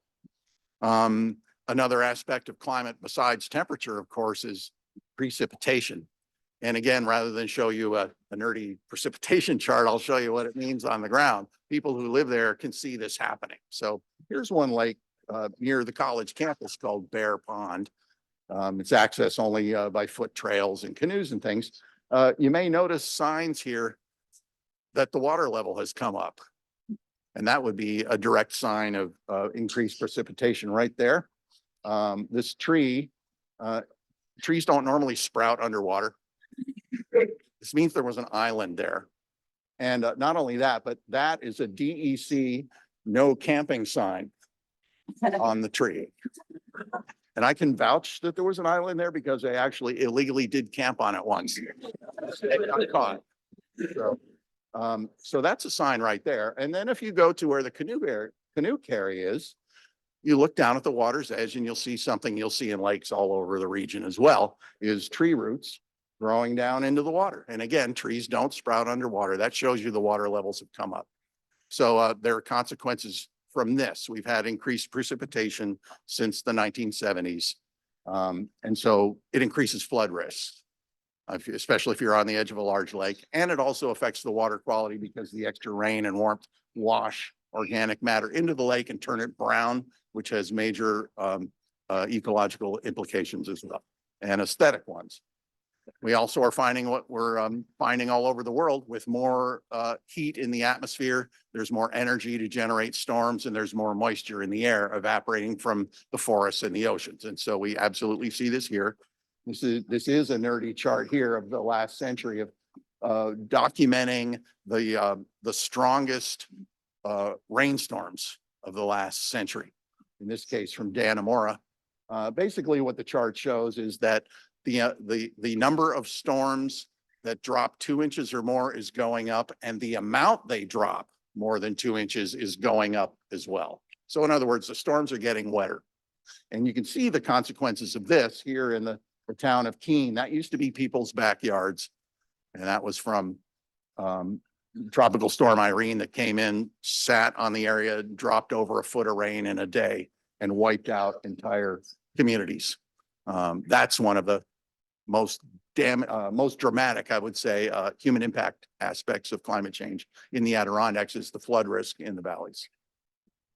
So what's coming next? Well, 10 years ago, a colleague, Mary Thill, and I with the Nature Conservancy did some climate modeling for the future, and it turns out it matches what just came out with NYSERDA's new New York State climate assessment. So we've got pretty consistent predictions, basically more of the same. The more heat trapping gases you put in the atmosphere, the warmer it's going to get. And if we add a lot of them, it's going to get a lot warmer. And if we cut back and switch from fossil fuels, it'll be less extreme. So I tried to make a sort of a easy to grasp predictive map of what this means for the seasons in the Adirondacks.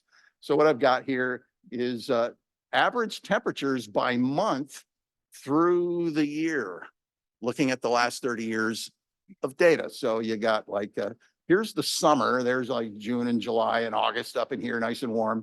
And then down below, here's winter. This is the freezing line. So I've colored it in blue where you get really cold, you know, -5 degrees, -10 degrees, good old fashioned Adirondack winter. So that's kind of what we have now.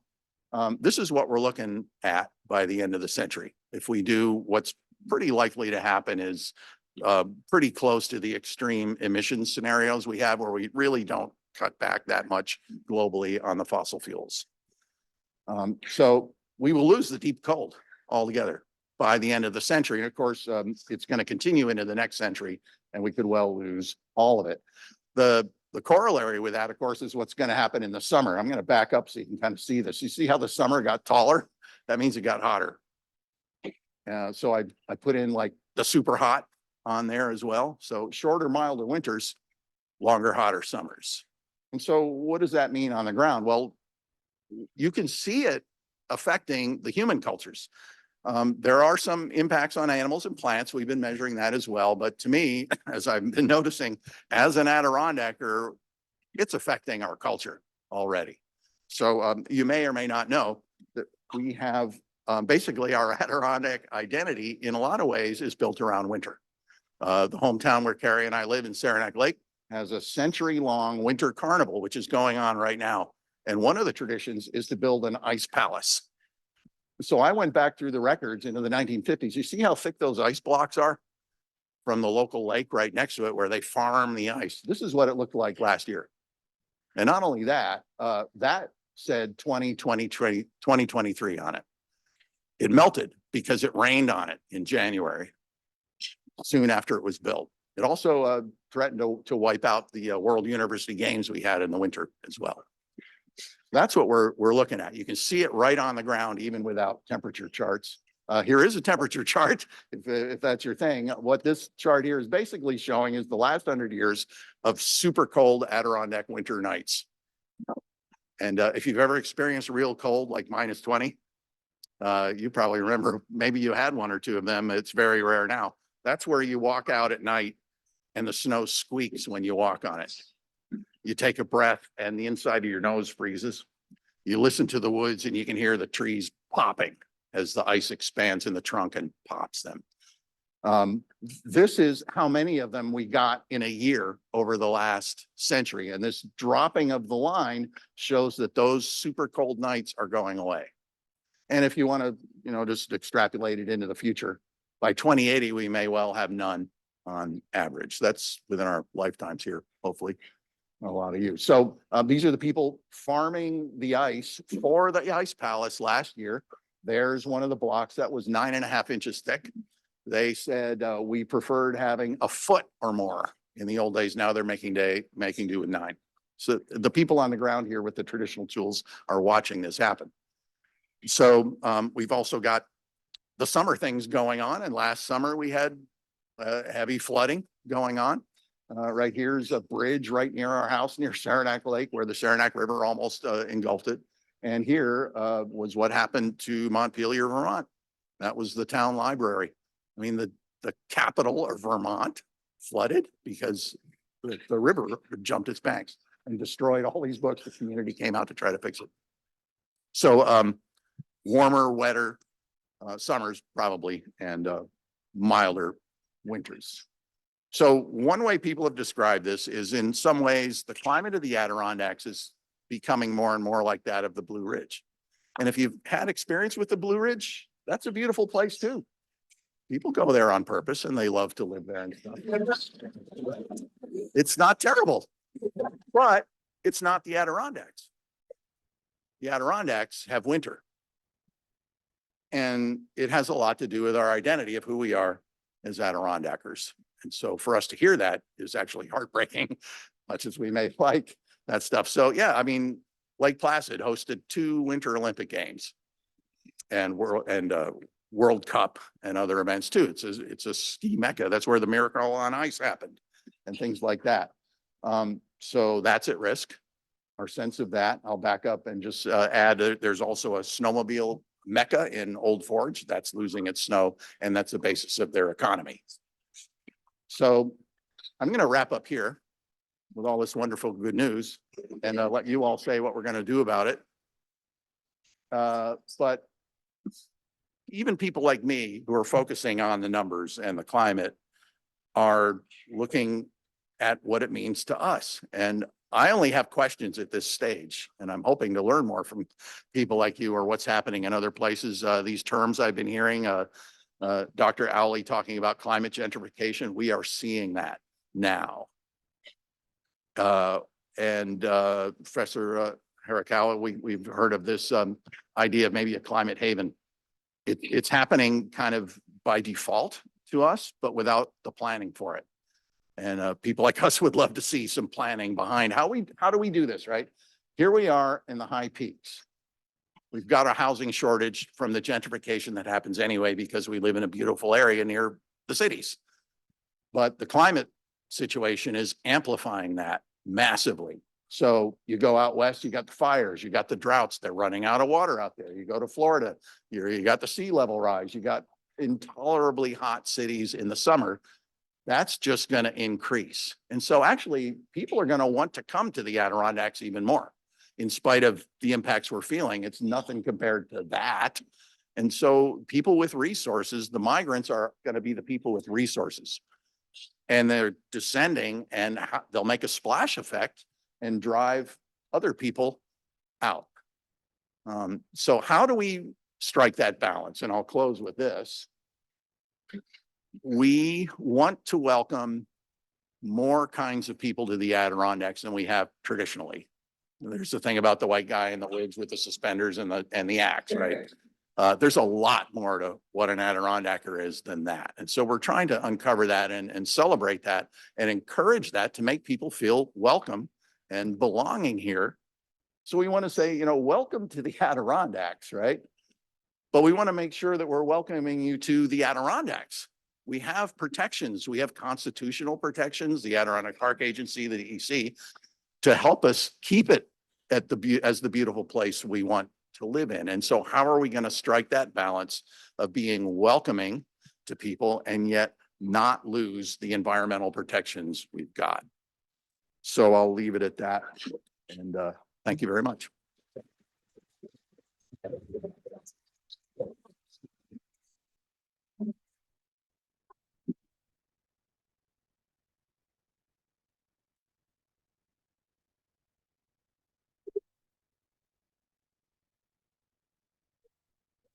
Sure, great.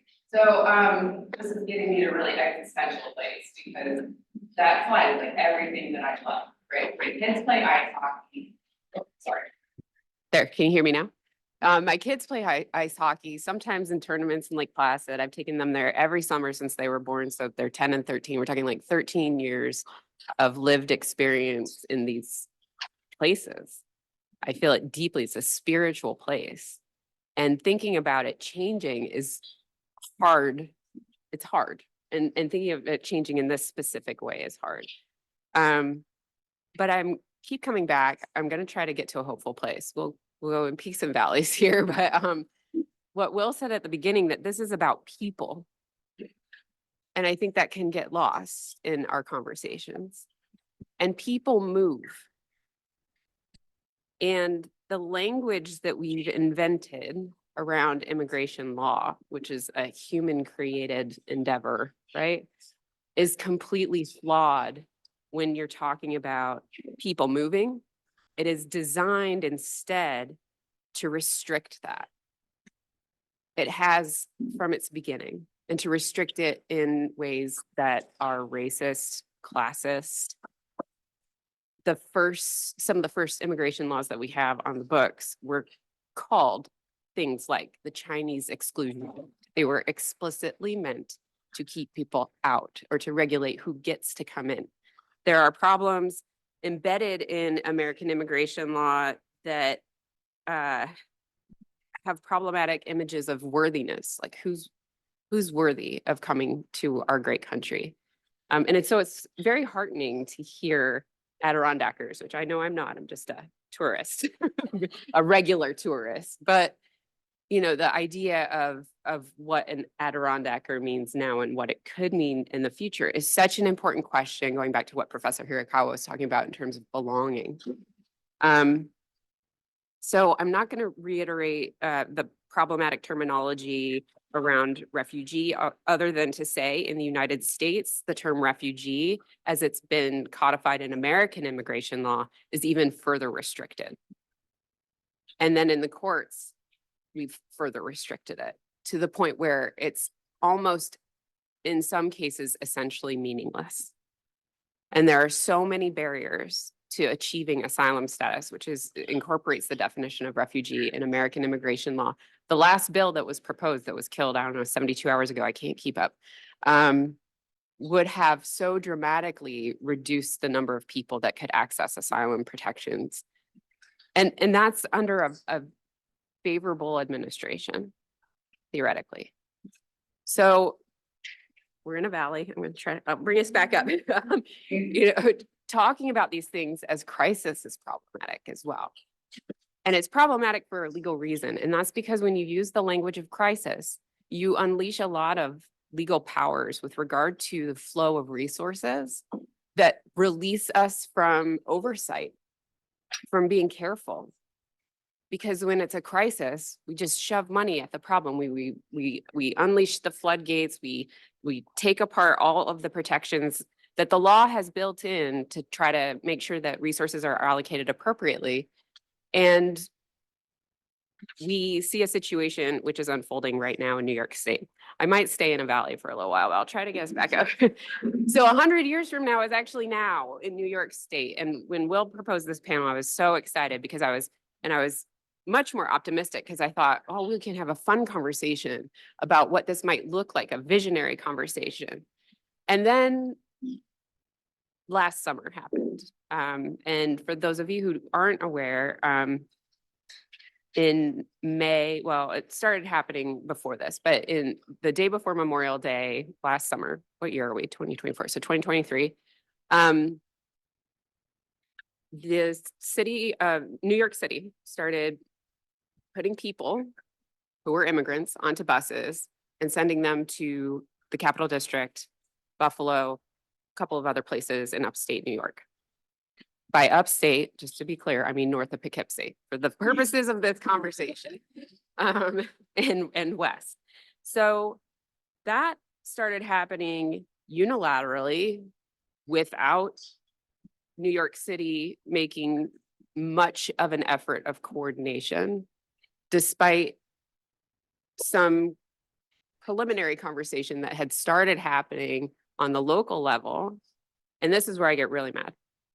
Because a student, an Albany law student, Caitlin Chopra, proposed a very orderly plan for how would we resettle large numbers of individuals who came to New York State.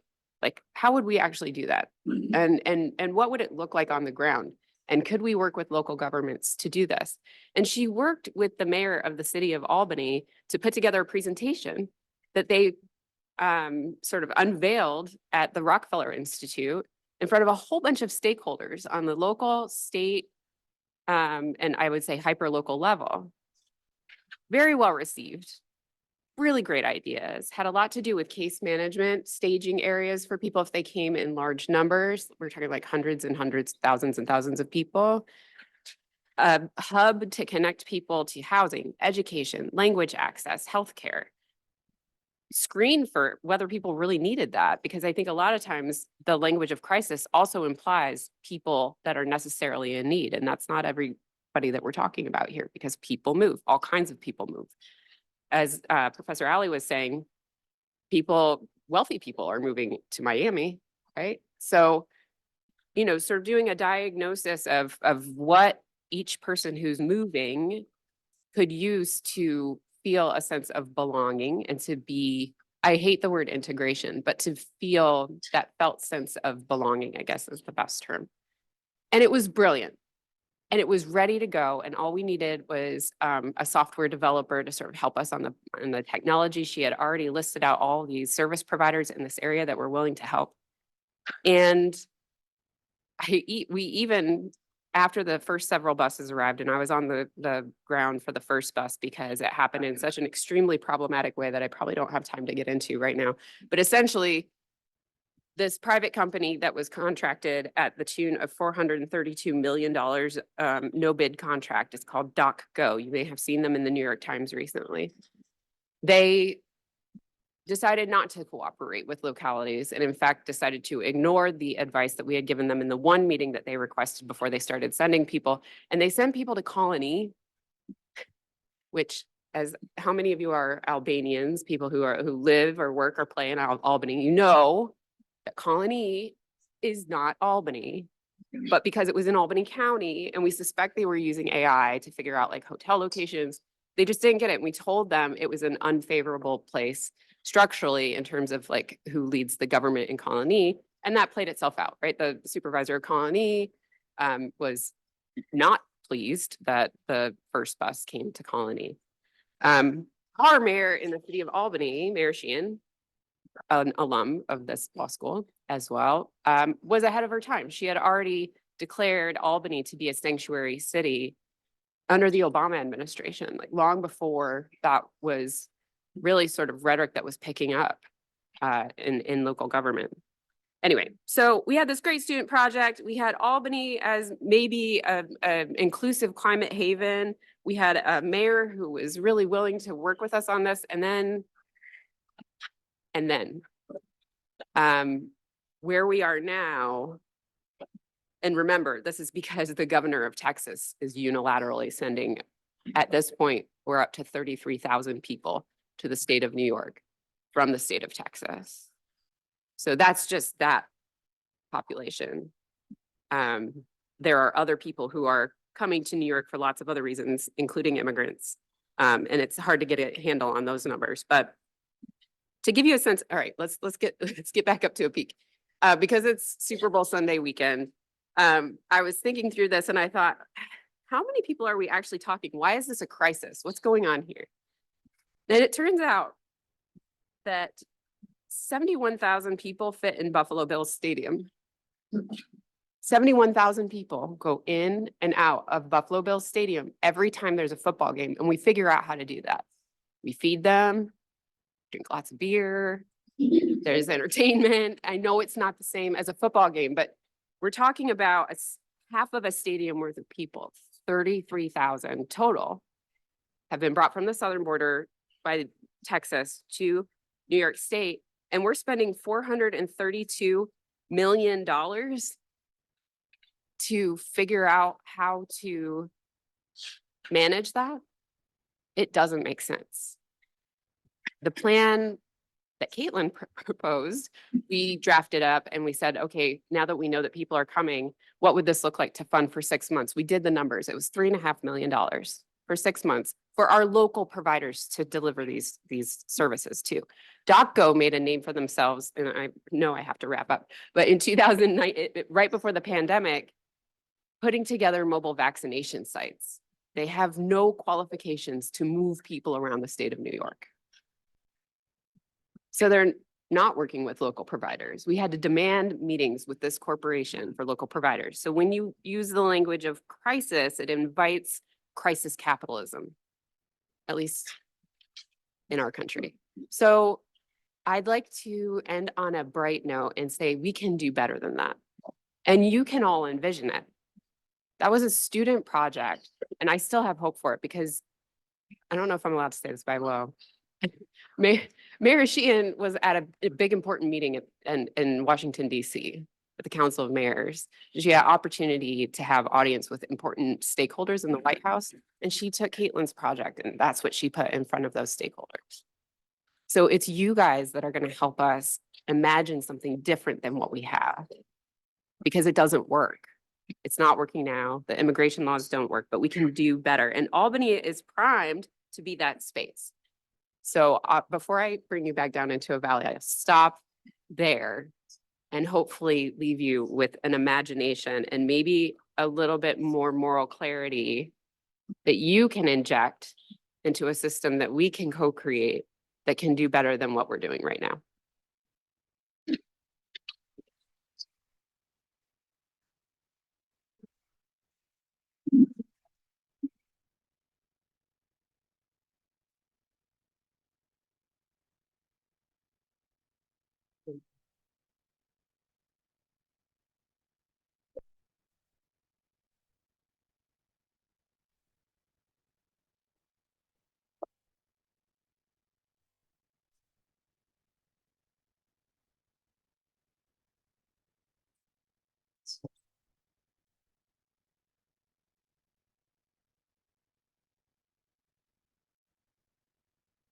I am going to start by echoing all of the praise for Will Matthew, absolutely professional from top to bottom. I'd like to thank my fellow speakers. I've learned so much already, including I did not know Adirondacker was a term, nor was I familiar with the ethos of the Adirondackers. So thank you for that. I also had not heard the term Albany.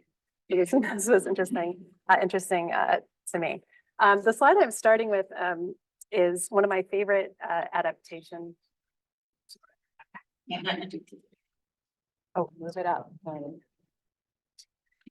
It's one of my favorite adaptation slides. It shows an octopus in a parking garage in Miami came in through a storm drain that was initially meant to drain stormwater out of a recently developed, recently built building. And then as a result of the high tides there now frequently brings water into the building, including an octopus who was happily saved. It's kind of my way of signaling to you, fasten your seatbelts, we're in for a ride, but I'm also going to take an opportunity to recommend a wonderful book that a friend and colleague has written. I think it's a great book about climate resilience titled The Octopus in the Parking Garage. I was a little bit worried about starting presentation focused on the Adirondacks with a nod to Miami, but since Professor Alley brought us there already, it works out quite well.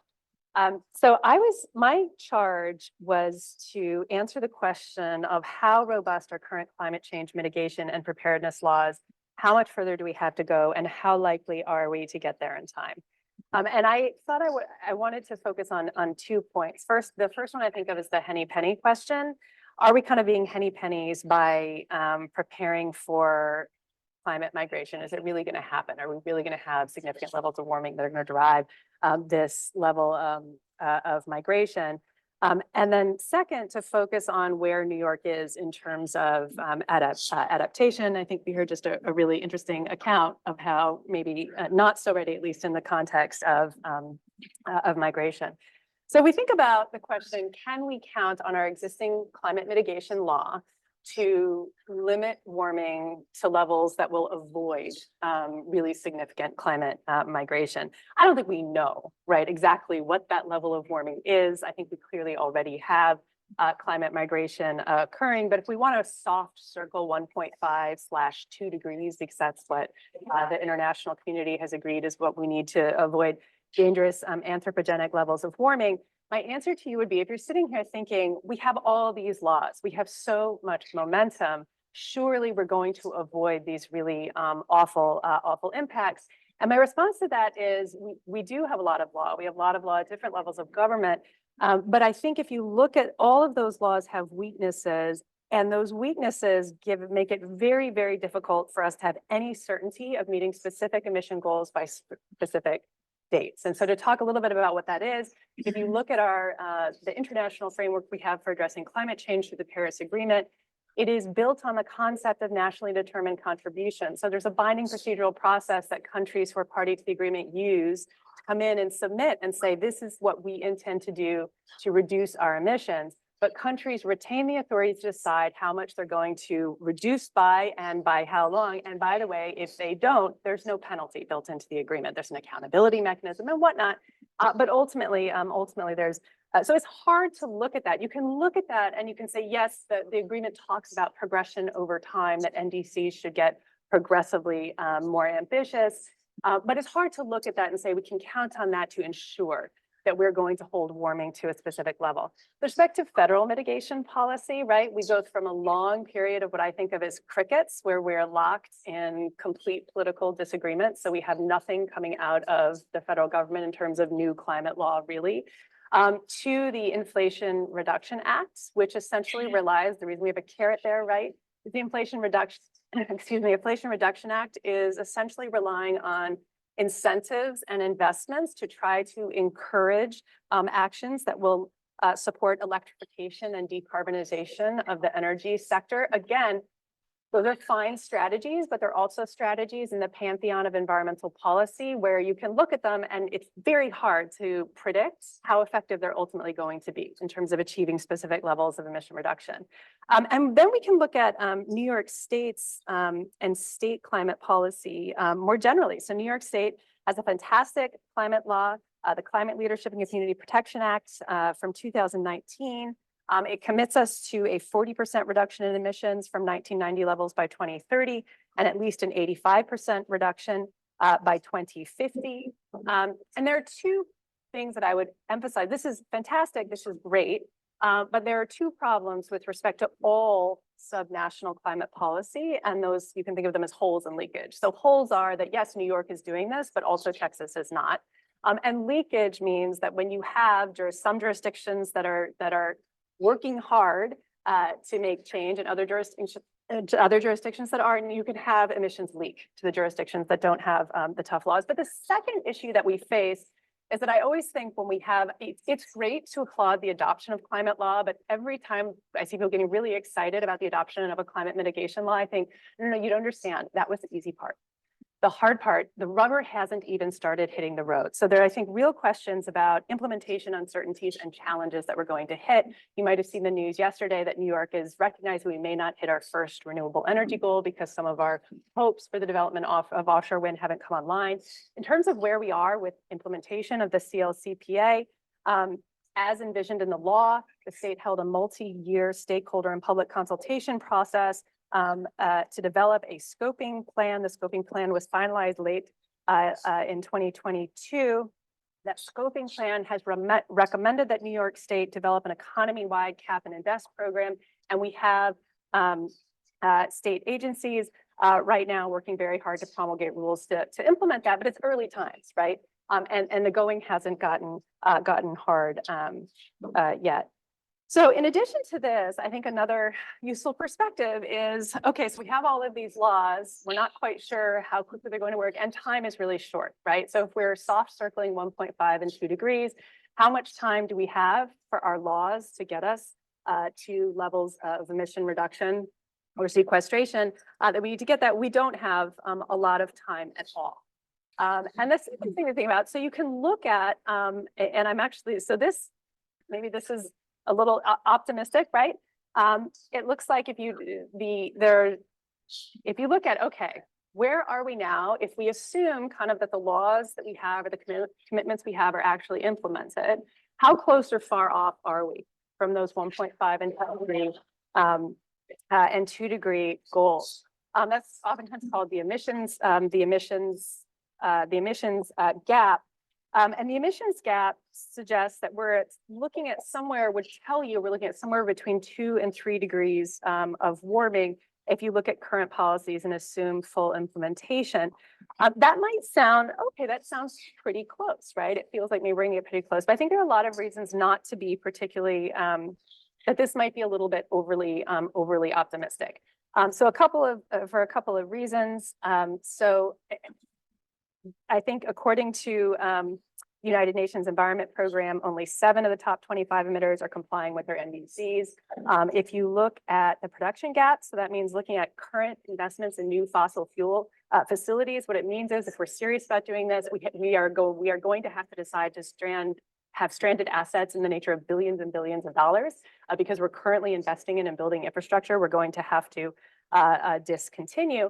And you see headlines like this, right? So there's this enormous disjunct between what our laws and policies are saying we're aiming for and what you actually see happening on the ground.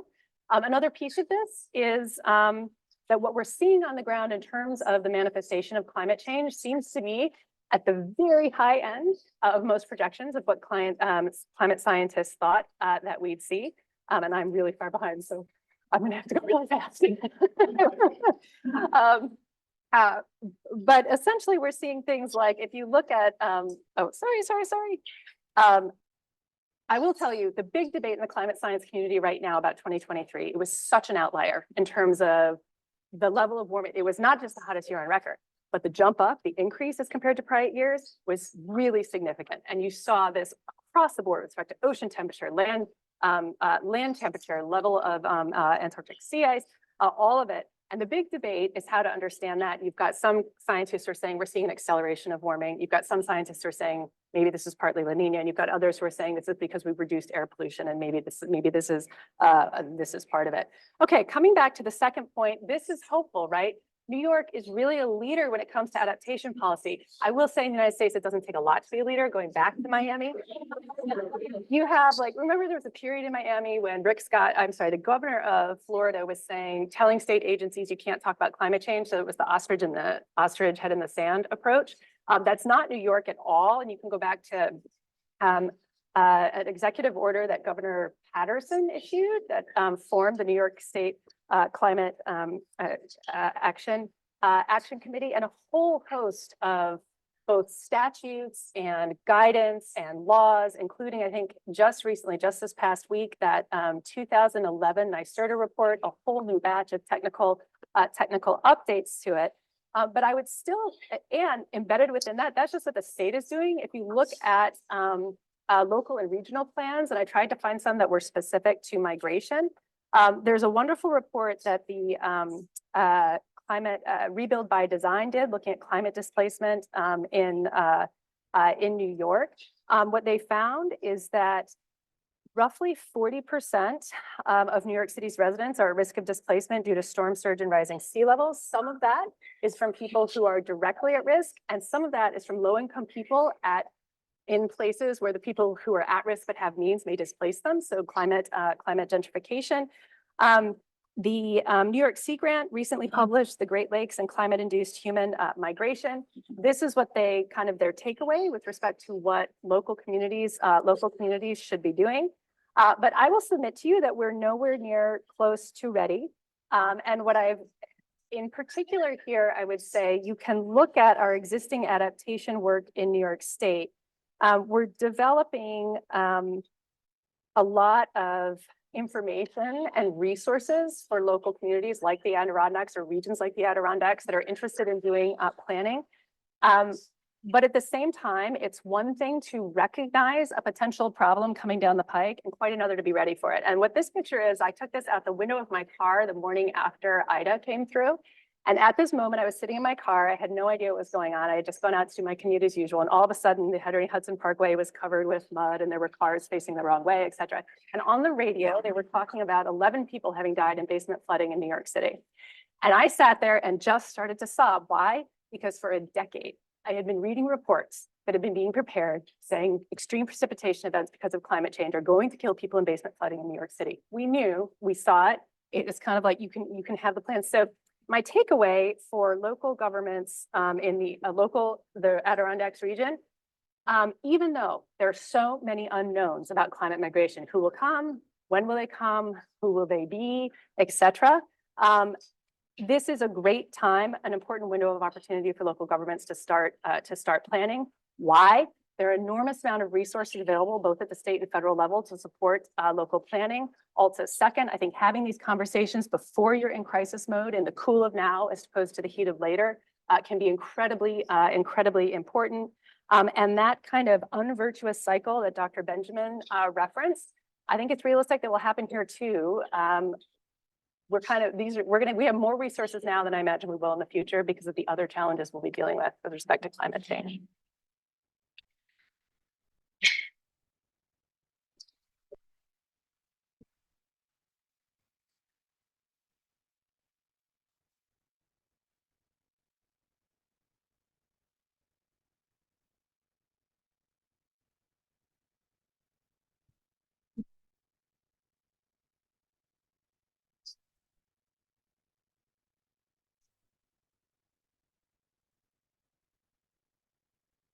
Thank you very much, Will. Will has been great, and I really appreciate you keeping me on track and keeping us all organized. And thank you for the Dean for having us here today and having this topic. It's really important. And as we've all heard throughout the day, it's very timely and needed. I'm Claudia Bramer with Protect the Adirondacks. I am not a professor, so I am not teaching the next generation, but I am more succinct than the professors here. Sorry, guys. But I will say I am an environmental activist and a practitioner of environmental law, and I was a local government person. So I am kind of on the grounds and pushing and prodding and impacting local government and state government and our regional government, as you'll see in a moment, to make the changes that are necessary. And it is really hard work, and it takes many people having the message and getting out there and talking about it. So these kinds of forums are very much needed. I also want to say just to the students that are here, please take the zoning and land use planning classes. I took some wonderful environmental law classes while I was here and some wonderful climate change classes as well. And I kept thinking, oh, land use and planning, I'm not going to need that. I don't want to do that. I want to do environmental law, which I am doing now. But as you will see throughout my presentation, the land use and the zoning aspect is also really critical that you get a basic understanding of that. So if you're thinking about this topic, please consider taking your land use and zoning classes too. All right, so I think it was already mentioned, Will talked about how big this is, and I just wanted to put this one slide on to show the geographic vastness of the Adirondack Park. So 5 of our national parks fit inside the Adirondack Park. It's huge. It's 6 million acres of land to the north. So it's really a vast place and has a lot of unique aspects. You've got mountains, you've got lakes, you've got wetlands, rivers, all kinds of things. It's really a unique area in the United States and kind of in the world as to the different types of ecological systems that we have going on in the Adirondack Park. And the other thing that makes us really, really unique is that the Adirondacks, part of the Adirondacks, as I'll explain, is protected by the New York State Constitution. So state-owned lands in the forest preserve counties, which are Clinton, Delaware, Essex, Franklin, Fulton, Hamilton, Herkimer, Lewis, Oneida, Saratoga, St. Lawrence, Warren, Washington, Greene, Ulster, and Sullivan, all gained constitutional protection in 1894. So prior to that, a few years before that, the Adirondack Park had been created and it was a statutory creation. It wasn't until 1894 in a constitutional convention that this clause was added to the Constitution. It was Article 7, now it's Article 14. And I mean, the language is pretty beautiful if you ask me, and it's very simple and it's clear. And it means that the forest preserve, again, the state-owned land, must be kept as wild forest in perpetuity. The state-owned land comprising the forest preserve cannot be leased, sold, or exchanged, and the trees thereon cannot be sold, removed, or destroyed. And so it's, to me, it's pretty clear. There's only been a couple of cases since we're in the law school and we're talking about, I will talk about a couple of cases. There was one case and we talked about the Olympics and how much that means to the Adirondacks. There was a case in 1930 by Association for the Protection of the Adirondacks versus McDonald, and it was about bobsled runs being created on state-owned land for the purpose of the 1932 Olympics. And the group Association for the Protection of the Adirondacks, which is a predecessor to my group, Protect the Adirondacks, sued the state because they said it was unconstitutional to clear the trees and create this man-made creation on the forest preserve, and it would be a violation of the Constitution. And it went up to the Court of Appeals and they agreed. They held that it would be a violation of Article 7, I think it was still Article 7 in 1930, to try to create this without a constitutional amendment. So there was eventually a constitutional amendment to allow the creation of the bobsled runs for the 1932 Olympics. Later in around 2013, I had not been practicing very long, but the DEC decided they were going to build a system of snowmobile trails, which we also heard is very important to the Adirondacks and our economy. And Protect the Adirondacks sued the state, and that also went to the Court of Appeals, and the Court of Appeals found that the Class 2 snowmobile trails that the state wanted to build would be a violation of the Forever Wild Clause that's found in the Constitution. So I bring this to your attention because about half of the Adirondack Park is constitutionally protected, and we're not going to be able to build affordable housing or create a haven for climate displaced people. I try to use the right terms here in the state-owned land. But what we do have is about half of the Adirondack Park is privately owned, and it's governed by the Adirondack Park Agency Act, Adirondack Park Act, and that was created in 1972, and it has not been materially updated since then. So it really is, at the time it was a premier environmental law, and they created the Adirondack Park Agency, which is really focused on protecting the natural resources in the Adirondack Park, but it never was thinking about climate change or people coming here and needing affordable housing. Things like that are not part of the act. The private land is governed by the state land is governed by the master plan. I'm not even going to go there because I'm running short on time, and I said I would be short. The private land is governed by the Adirondack Land Use and Development Plan, and it's broken into different categories. So you've got the state land on one side, and then you've got the private land, and that has different land use categories ranging from hamlet to resource management.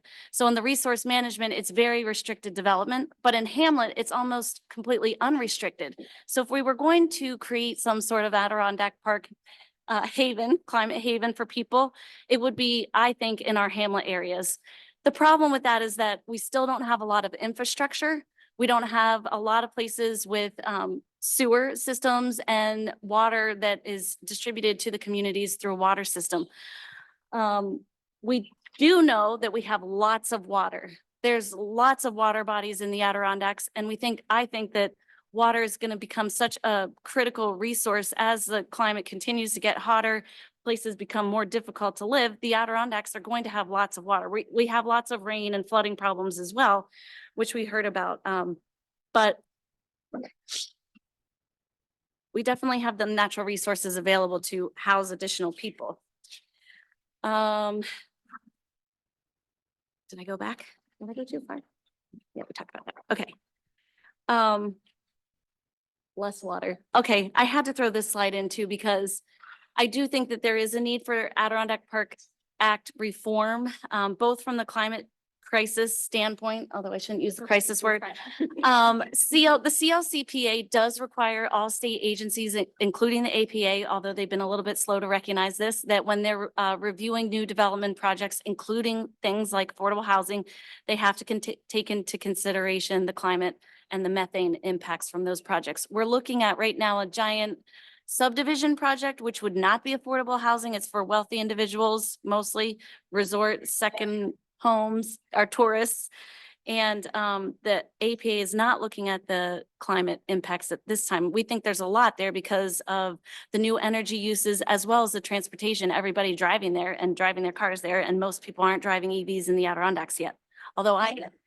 But I live in Glens Falls, which is technically outside the blue line. So I can't claim that I'm an Adirondacker, even though I am closer to Montreal than I am to New York City. Couple of others, affordable housing is big. That was not part of the original act, and it needs to be incorporated so that not just the hamlet areas, but maybe some of the other land use zoning areas can be considered as part of areas that would help affordable housing. And then lastly, we have 101 towns and villages inside the Adirondack Park, and some of them have their own local zoning that overlays all of this. And so we need to get some more technical assistance out to them so that they can also update their zoning and take into consideration this idea of, can we be a haven inside the Adirondack Park? That's it.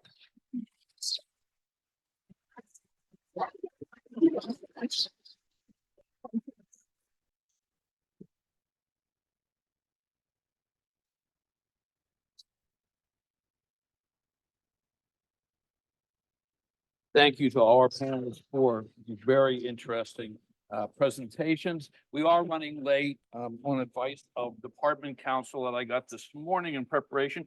I'll avoid the temptation to make my usual lawyer jokes related to that. But we are running late, so I will ask, I think, one question and maybe do sort of a lightning round of 1 or 2 responses and something that you thought you might have wanted to say and didn't.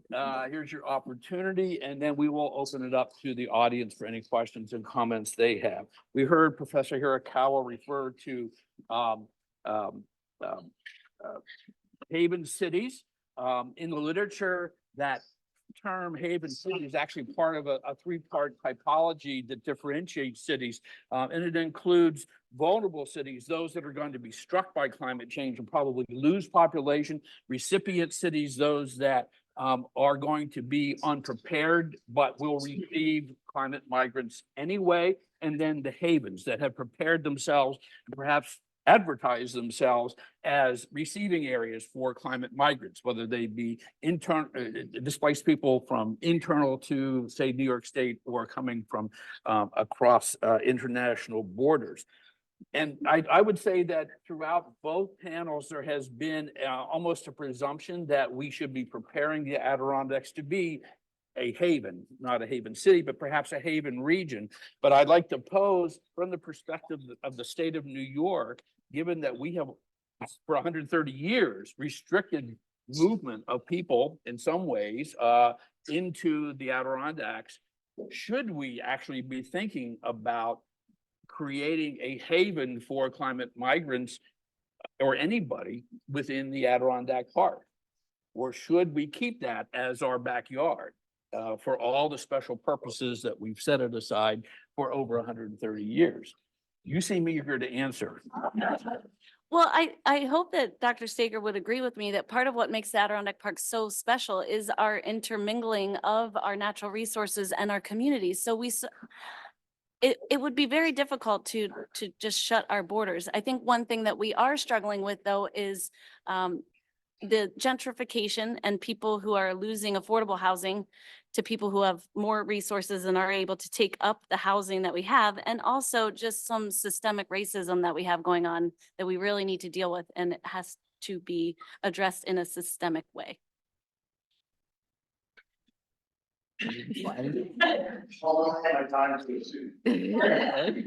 What's it you? Anything comment on it? And I think the answer is share it with stakeholders and start having a conversation around it now so that we can decide before somebody's driving a bus. Yeah, and I think a point of clarification that I didn't mention because I was all caught up is that the reason why the mayors locally were sort of caught in a difficult bind is because it was the New York City mayor who contracted with this private company and then gave them the control. And so there was very little that our even the favorable localities could do in order to influence that, to the degree that when a bus arrived in Rotterdam, the Schenectady County Sheriff's Office attempted to visit that location and was not permitted initially to enter the location, which was just bananas. So I think a big thing, a big takeaway is making sure that to the extent possible, we can bring the local stakeholders together to agree on certain norms of welcome and maybe start from how can we welcome as opposed to should we exclude? Okay. Any questions or comments from the audience? Yes, sir.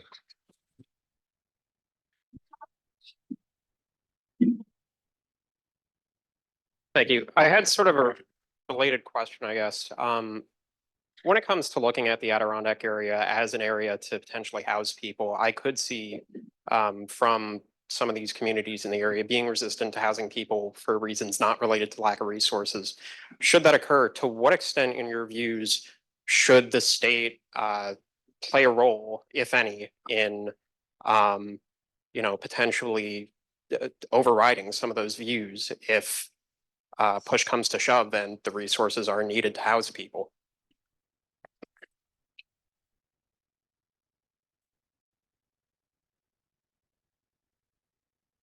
You've stumped the panel. I just think that's such a difficult question. When you saw the governor propose her affordable housing plan last year and it had a lot of like overriding of local government control, that did not go well.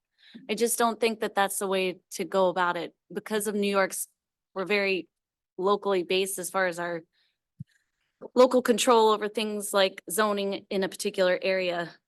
It's really not going to go over well to have the state say through the, for instance, through our Adirondack Park agency, which is the regional planning agency for the entire park. They could, I guess, say that, but that would be really to try to influence every locality's zoning. I don't think that would go over very well. I like the professor's ideas better of bringing in the stakeholders and trying to prepare in advance. Any other questions? Yes, sir.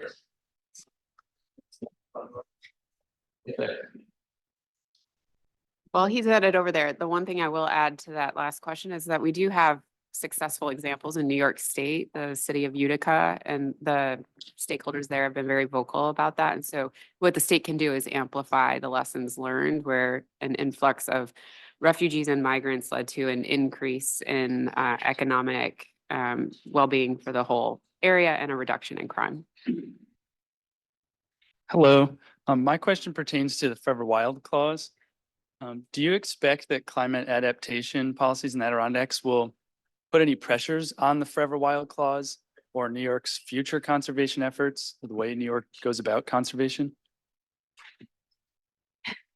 Professor Q, you can answer that, but from my perspective, I hope that it will not put pressure on it. I think that it makes the Forever Wild clause even more important that we have that protection forever in perpetuity, that those lands will not be developed because of the other pressures from climate on our natural resources. I'll chime in and say that's one of my big fears. I'm just, again, focusing on the science, but realizing this is affecting a place I know and love. And I'm just afraid of unholy alliances, maybe unintentional alliances of well-meaning people who say, we've got to make the place more welcoming. Let's bring in people from outside and stuff. Let's get rid of these pesky environmental regulations. And I can just imagine well-resourced people saying, yeah, right on, get rid of those pesky environmental regulations. And kind of like a Trojan horse argument. I've already heard people say things like, we should be giving away state land in the Adirondack Park to other people that we've taken land from as a country. And things like that. And I think we have to find a balance in here. And I think the place is a precious resource for humanity with the protections of the wild areas. But I think Claudia is like right on the money saying that we have a structure for this kind of welcoming, not putting them in the wild areas, but in the hamlets. And maybe to get to your point too, I think I would foresee massive resistance from local Adirondackers if they thought the state was funding affordable housing for outsiders while neglecting Adirondackers, because I think the stereotypical climate migrant doesn't look like an Adirondacker, but in fact, poor white rural people have a long history there of struggling to make ends meet and being overlooked or feeling disempowered. So I think we need help in the Adirondacks for Adirondackers, especially the rural underserved communities who are finding it almost impossible to live in some of these communities now. This is a purely legal matter. The fact that the protections for the forest preserve are in the Constitution means that it's not very vulnerable to shifting political winds in terms of changing, right? So the only way to change that would be, I guess is it going to be 2037? New Yorkers will vote again on whether to hold a constitutional convention. And that's a possibility. It could be changed then, or alternatively, you would have to pass a law through 2 successive sessions of the legislature and then have it adopted by voters in order to actually change the wording of the forever wild provisions in the Constitution. So that does provide a protection, I think, that supports both of our Adirondacker and almost Adirondacker and tourist Adirondacker desire to see that place protected. I'll just add one more thing, and it might help to widen the scope outside of the Adirondack Park. We're putting a lot of pressure on everybody in the Adirondacks right now. 217,000 New Yorkers left last year. That's, if you're counting 3 Buffalo Bills stadiums of New Yorkers left. And we have 33,000 people who were sent here. So that's still, I am a lawyer because I can't do math, but like 175,000 spots still left. And so I think there's a really important point here that we could probably take the attention off of migration altogether and think about creating a New York where everyone can thrive together. Because when we're talking about 217,000 people leaving, there's a reallocation of all kinds of resources and housing and structures and infrastructure that could happen where we could all be together. And this is, now I'm getting back to the utopian place, but I need to live there or else you see what happens.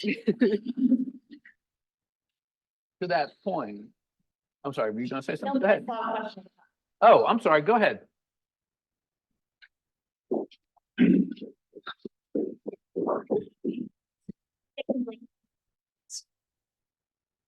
There have been repeated comments about people in magnet zones who are pushed out, either because of affordable housing issues, cultural change.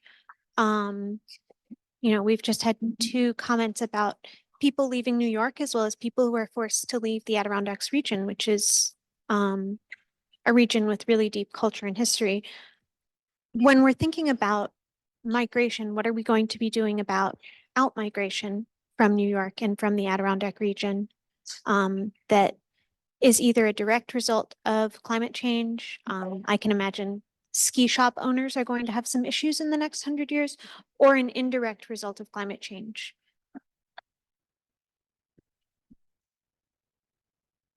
I know outward migration is a big concern of yours. Yeah. Out migration's always been a problem because it's a poor, rural, poor, underserved region. There aren't a lot of opportunities for folks, but in conversations I've had with local Adirondackers, they kind of see that in a way, as long as it's temporary, it's a good thing. You get out of your small community and you go out into the world. The problem is, can you come back? If the opportunities aren't there for employment and you cannot afford, I mean, I can't believe my wife and I were able to afford a house at all. And I'm approaching 70. And thank goodness we bought it when we did, because it's still accelerating like that. So as far as the businesses go, there are moves afoot to have alternative outdoor recreation opportunities. One of them I'm just learning, talking to a bike shop owner in Saranac Lake, is there's bicycling is not what it was when I was a little kid. There's like winter biking and mud season biking with the fat tire bikes. And Old Forge, for example, is the snowmobiling mecca with the trails. I didn't realize they have to rent those trails. They don't own them. They rent them, I think, from a paper company. And they have to rent it by the month. And so they have to judge whether it's worth paying for them in March anymore. But what they're doing now is also encouraging bicycle stuff. So mountain races downhill on ski slopes, and backcountry biking and camping with bicycles and things. So stuff that we can't even imagine now maybe can replace some of these things, and people are trying to be resilient. And of course, the mountains are always going to be beautiful, so people will always want to visit there. So the problem is, how do we encourage a place-based community where people can make a living there as well? So it's not just a vacation destination and a place for condos and golf courses. What else? All right, I actually think we are at time. We are at 5:45. So I just want to wrap up. I won't give a long speech to try to wrap up, other than to thank all of you, to thank thank all the panelists here and the Albany Law Review for what has been, I think, a fascinating discussion. And I hope, again, to repeat my opening remarks, as you go out into the world and become decision makers in the next decade or two, you remember some of what you've heard today and put it to good practice. Thank you.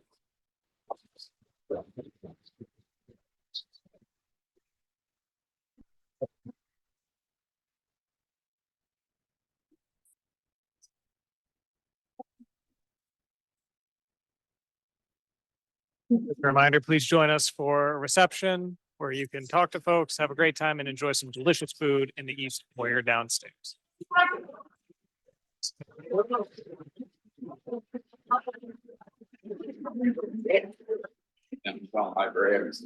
Your library? Yeah.